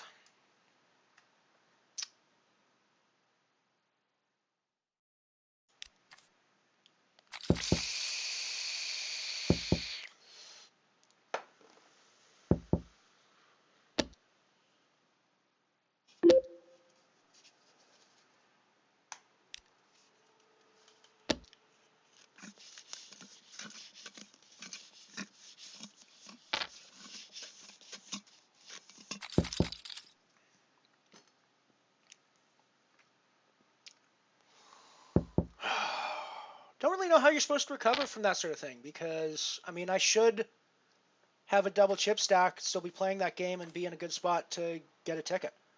And instead, I'm busted and I'm done because I don't really get how you're supposed to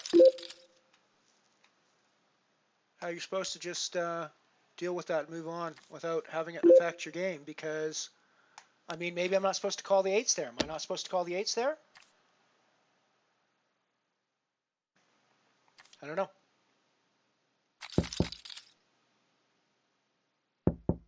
I don't know. Seems like if I'm busting in those spots this often, I've got to be doing something wrong, right? That's all I can think of is that I have to be doing something wrong, or else I'd be winning more. Wouldn't I?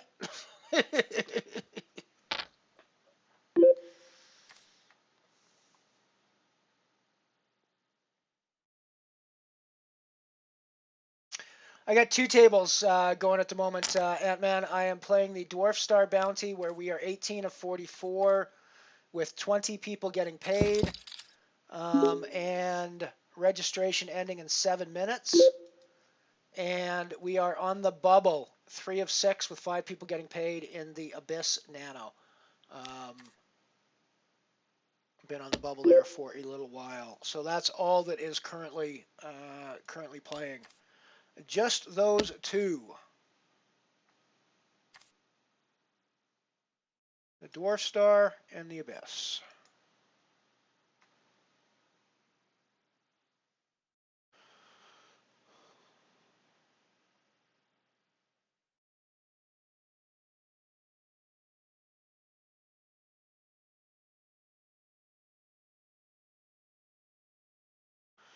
Yeah, thanks, guys. I figured it was probably the best call, and it's just gross when it runs out like that. And I mean, I know that you just gotta shake those off and move on. But it's difficult. It is difficult when you're getting them in the spots where you're supposed to be winning and you're not. It's frustrating. That's variance. Absolutely, that's variance.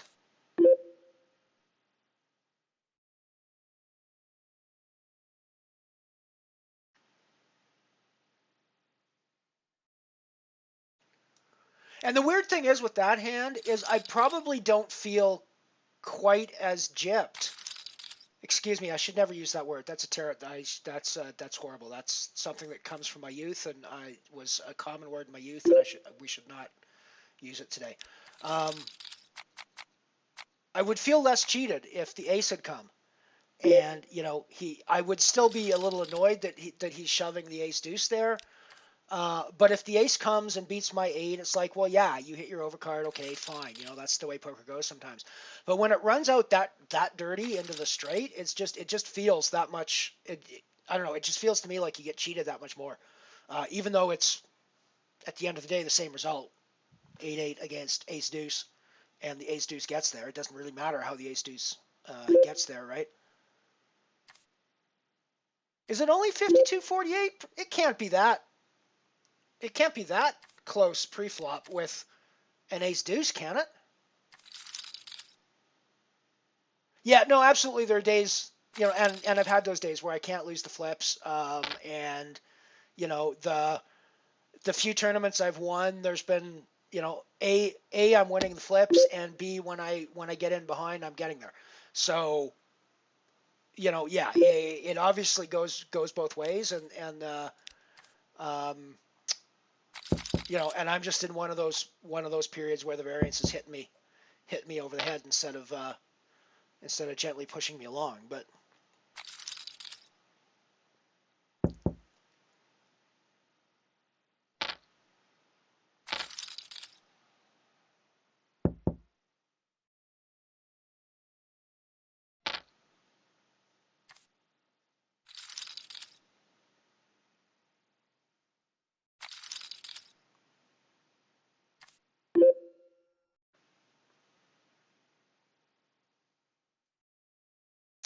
we are still on the bubble in the Abyss, for the record.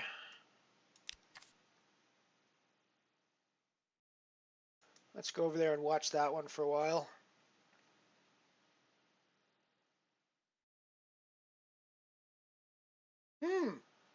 Nice, Ant-Man.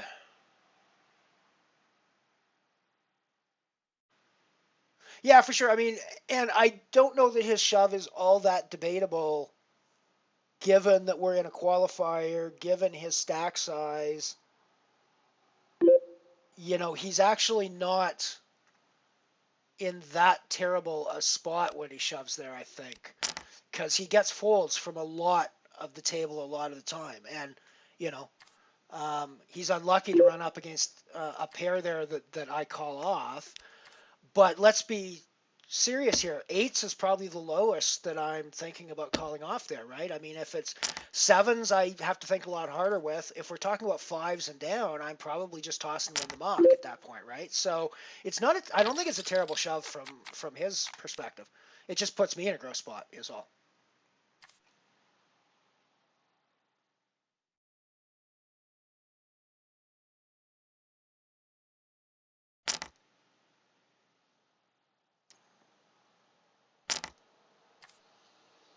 Yeah, I think that probably could have been a shove. One of my problems is that I was feeling kind of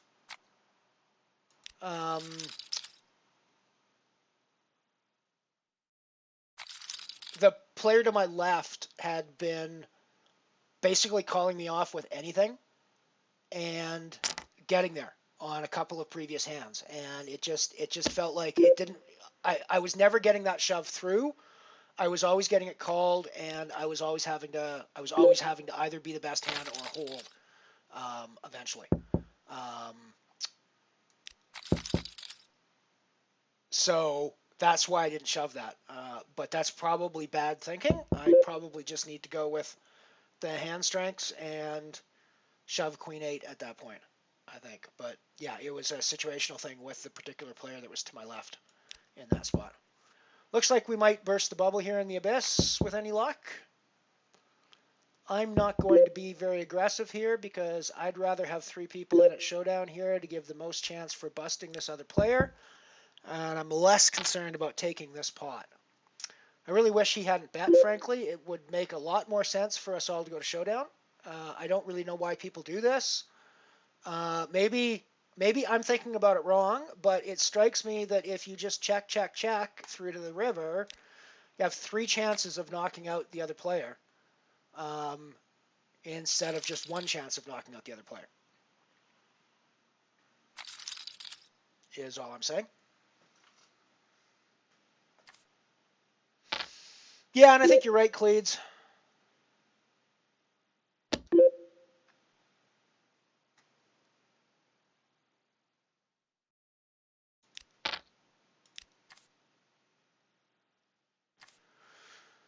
Yeah, that sounds about right. Yeah, 3-2 sounds, or yeah, that sounds more. Or 2-1. I mean, sounds more right there.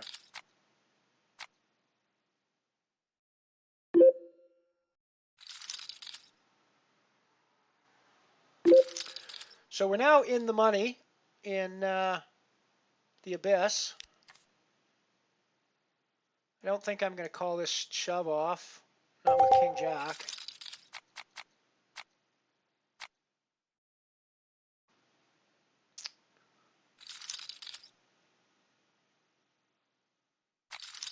So that should be a ladder. We should now be 4-4. Ladder to 273.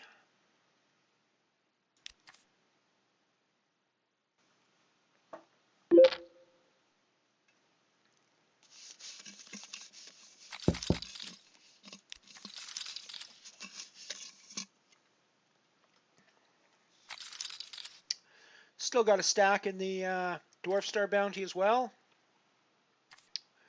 33 big blinds-ish.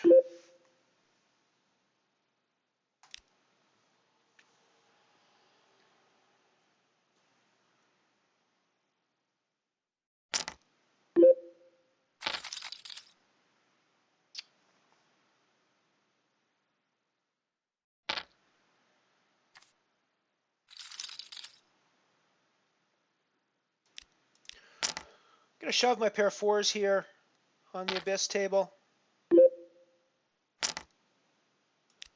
Doesn't look like it was the best place for me to shove them, but yeah, I guess not. Oh well. So we're done for 273 in fourth position for 273 in the Abyss Nano. Let me put that into my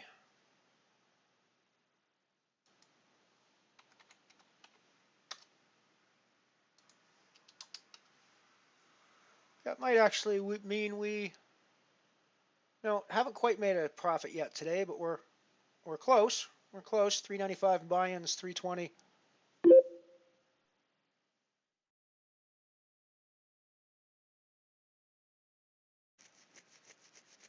Yeah, you could be right, Cleeds. I don't know. I don't think it was terrible, but I don't necessarily think it's great either.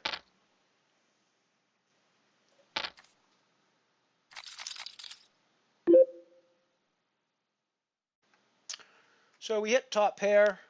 We got Crazy Papa in the hand with us, so it's a good chance we can get paid.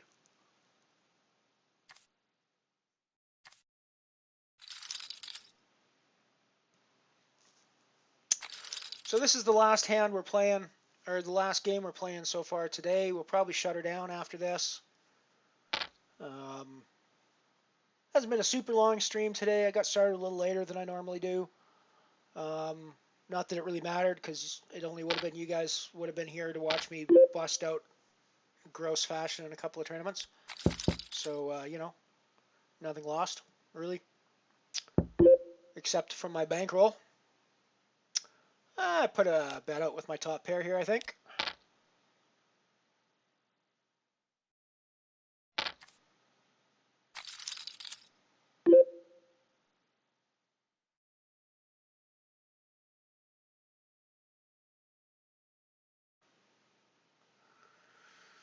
So we now have two pair with the fours,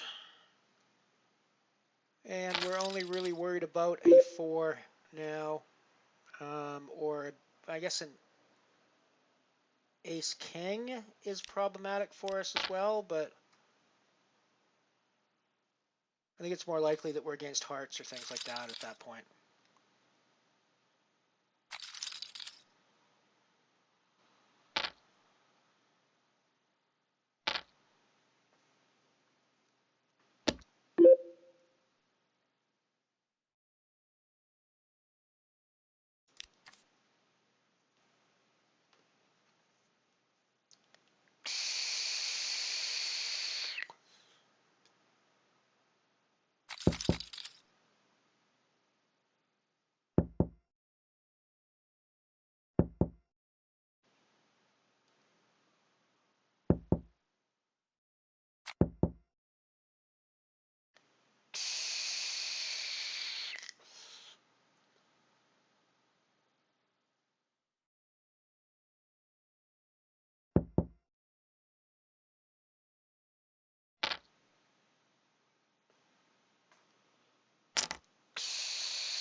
Joni's calling off pretty light there.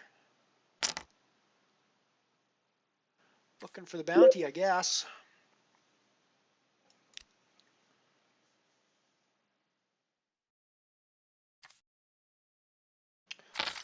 Thank you, Cleeds.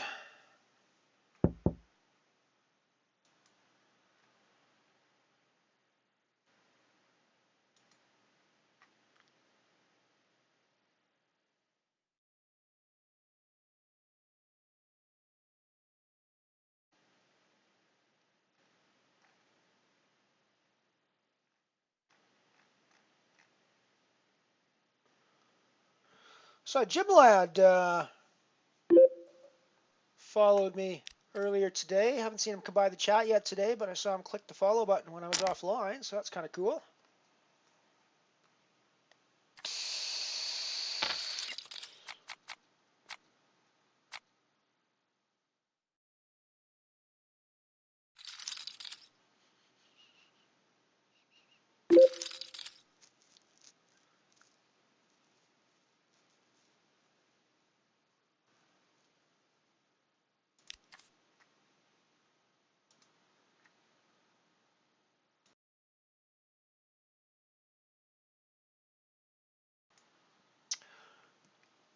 Pair of aces.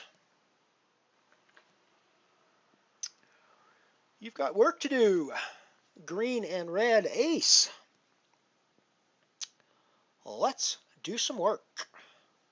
Let's make some chippies. I unfortunately have no bounties I can take on this table. Let's change that. Let's get some chips so we can actually take some bounties in later hands. Yeah, tournament is such a... There's so many things going on. It's one of the reasons I like it, is because there's so much more happening. And there's so much more you got to keep track of. I find if I play cash games after a few hours with no blind changes, nothing like that, it just becomes robotic for me, and I just can't keep my focus nearly as easily as I do in tournaments, because with tournaments there's always something new that you got to be thinking about. There's always you always got to be checking where you are. You got to be checking what the stack sizes are. You got to be, there's just always something to be thinking about.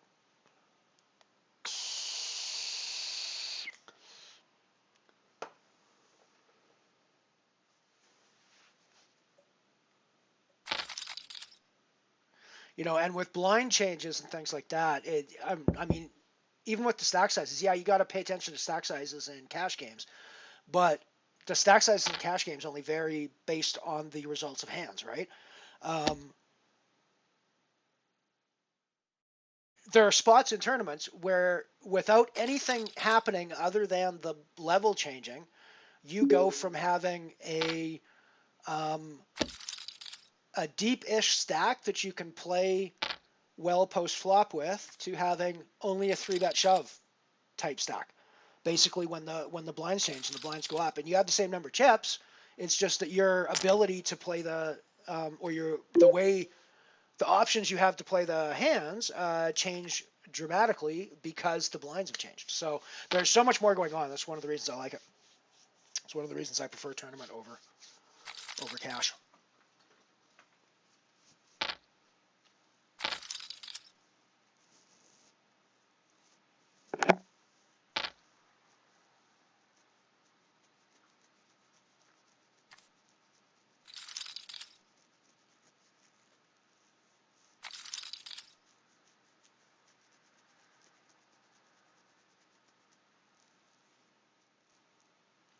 So we're 10 away from the money in the Dwarf Star now.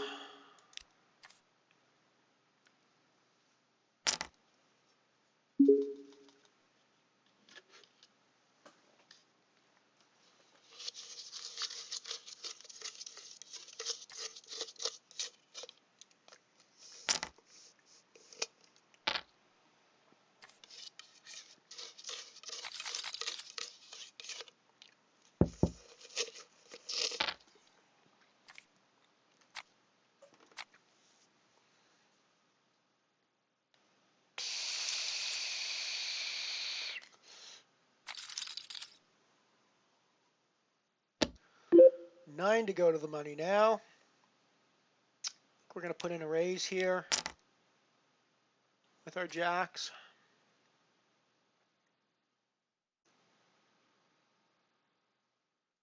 Good luck, Archibald.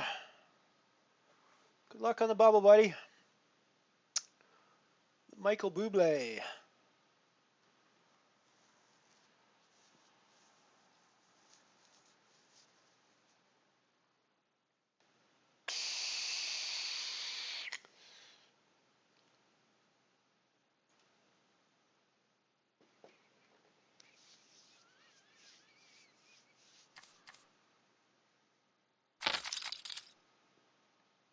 Blech.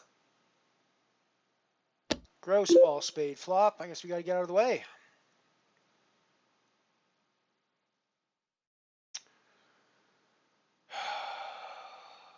Guess we got to get out of the way. I have to fold this, right?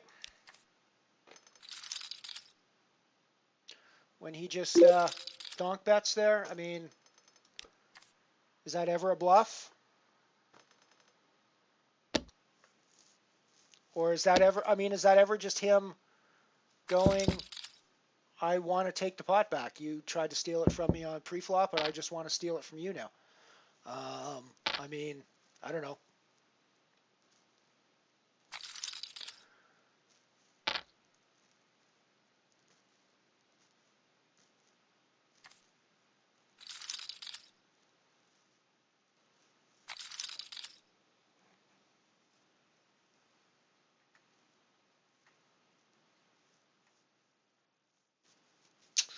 Yeah, I'm curious about that one actually with the jacks there. When it comes all spades and I don't have a spade in my hand, king high.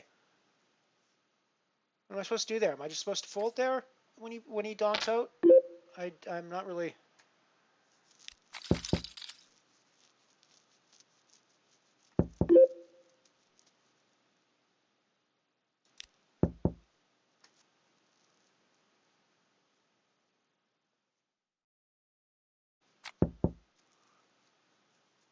I mean, I suppose when I fold there, I'm just assuming that he's donked spades or hit the king or something, but can I really continue there when I don't have any spade in my hand at all?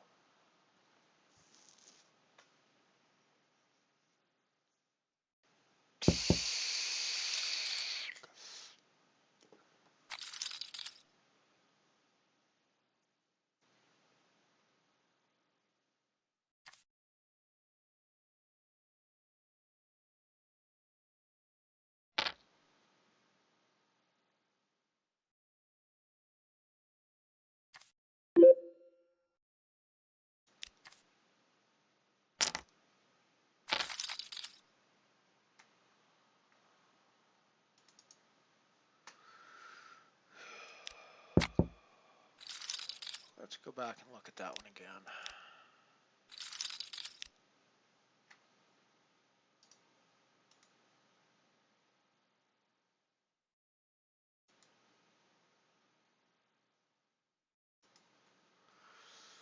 Okie dokie, so we end up getting jacks and Valmu limps under the gun. We're under the gun +1, so we put in the 4x raise. And he just smooth calls behind. Okay. There's a lot of hands that you might do that with. Lots of ace-x hands that you might do that with. You might do that with bigger pairs, that sort of thing. Probably not doing that with any smaller pairs than jacks. I wouldn't think. You're probably wanting to, well, I don't know. It's hard to say. But then we come all spades, king high, and he just donks for half the pot.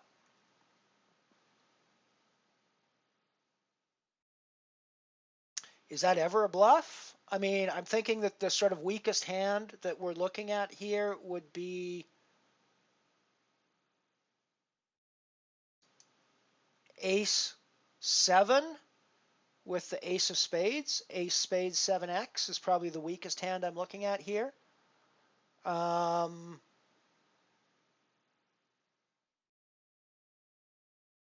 Yeah.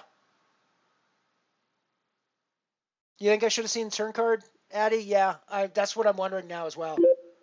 That's what I'm wondering now as well. It's just that the donk bet seems really weird there is all. That's what confused me. Yeah, I'm thinking like ace spade 7x is the kind of hand that I'm looking at.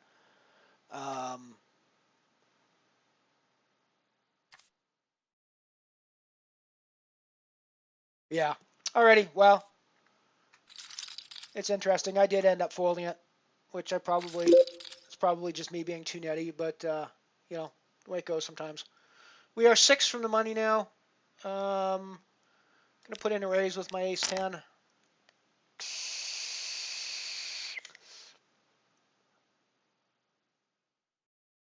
It might be a little weak from under the gun, but it is suited, so I think that makes a small difference.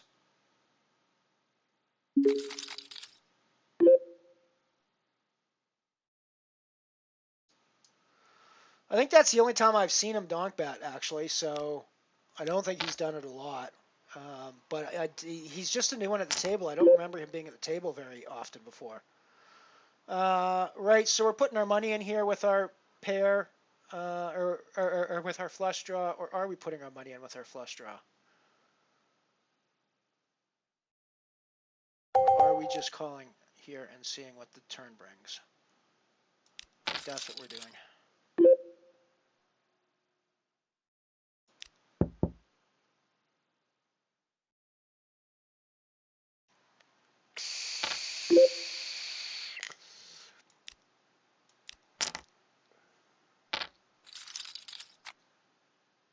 Fuck.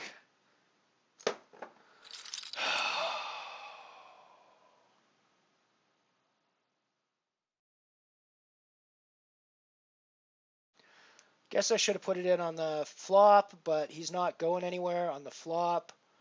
I just, so here's my problem. When I'm playing big hands like that, and people are calling behind like that with crap, I mean, why is he calling there?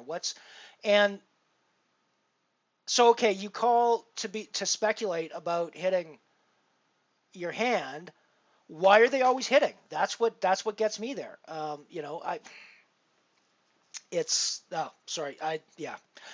think I'm probably done for the day because I'm clearly not in the right frame of mind to be playing poker, because I'm not making the right decisions, and even when I am making the right decisions, I'm losing anyways. So I do appreciate you guys hanging out with me, and I wish the day had gone better than it did.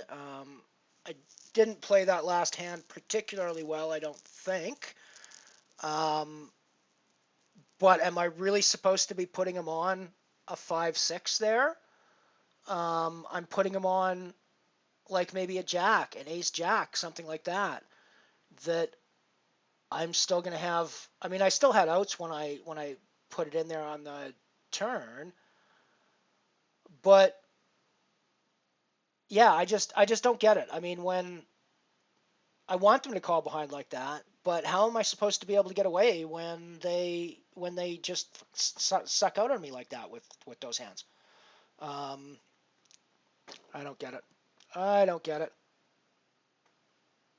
I really don't get it. And I mean, if it was happening just once in a while, it would be just, well, that's poker and it's the way it goes. But when you're losing, I mean, you guys saw me lose 4 or 5 70-30, 80-20 spots today.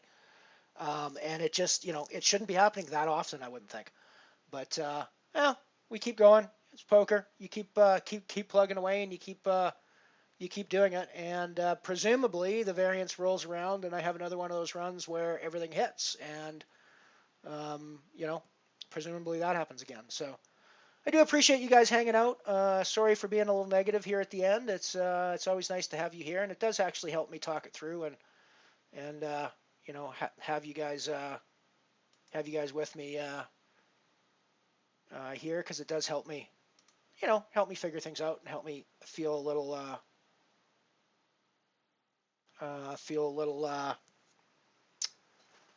weird. This is where it all went wrong, of course. I'm just watching it all on replay. This is where it all went wrong on me, because I should just fold the turn at this point. I shouldn't think that I've got anything there. But, I mean, how am I supposed to put him on a 6-5 when he calls a 3-bet or when he calls a 3x raise?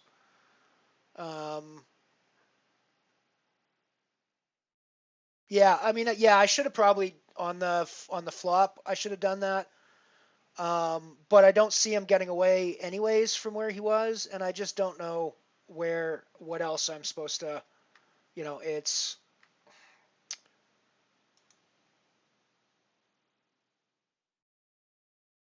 It's hands like that where I feel like he's seen the cards in advance, because why else is he calling a 3x raise with 6-5 offsuit?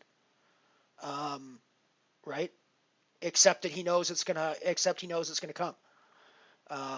But of course, that's just me being negative, so I can't think that way. But yeah, it's frustrating. It's very frustrating to do that. Yeah, you're right. Jamming the flush draw on the flop instead of waiting until the turn was the way to go. But I also think that waiting till the turn, I get one of the other reasons I call behind there is because shoving the flop, I push out hands that will bluff again on the turn. Maybe that's the wrong way to think in nanos, but it lets me keep it lets me keep hands that are worse than mine in the pot. They're going to fold when I raise. So that was why I did that. I think it may not be the right thinking, but yeah, we can't always win. You're right, and it's just yeah. I mean, I think I won't say I didn't make any mistakes today. I made some mistakes, but I think I identified the mistakes and have worked through them reasonably well, or at least thought about them here. So I do appreciate you guys' help, and I do appreciate you guys talking me through hands and things. And yeah, even as we were saying the other day, even 20% is a lot. Like I said, if I had a 20% chance of dying every time I cross the street, I'm gonna think a lot harder about crossing the street, right? So 20% is a lot. The truth is, that's poker. You're right. That's poker. And I just gotta be able to roll with it. And the hard part is, of course, you always feel the downswing more than you feel the upswing. The upswing is just the way it's supposed to work. The downswing feels like you're getting hit. So the human brain isn't wired to think properly about poker, and that's what makes it so hard, I think. And that's where my problem is as well. And I just have to ride it out. And I mean, I think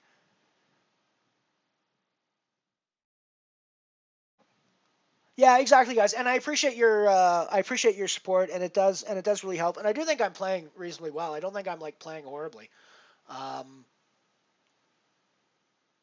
And I'm not even in that big. It's not even like a terrible downswing at the moment. Let me have a quick look at what my current stats look like after today. So so we zeroed out in that. Yeah, so we are done that. So yeah, I mean, we're down under 150 on our bankroll, and we're like 10 euros lower than our max bankroll. But at the end of the day, I've still got 145 some odd euros of free money that I'm playing with. And I've still had a pretty darn stellar run through this whole Unibet Open free roll challenge thing. So I'm not really that negative, and it's been good. Yeah, we discussed the questionables, so thank you guys. Thank you very much for coming. I am going to sign off now. Let's have a look at who else is streaming. Maybe I'll throw a host. Maybe I'll throw a host off to somebody. Who else is streaming right now? Let's see who else is streaming right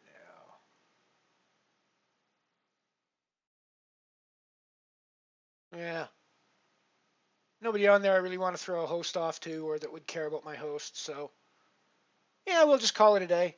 Thanks for coming by and hanging out with me, folks. I will not be back. I'll be back on Friday this week.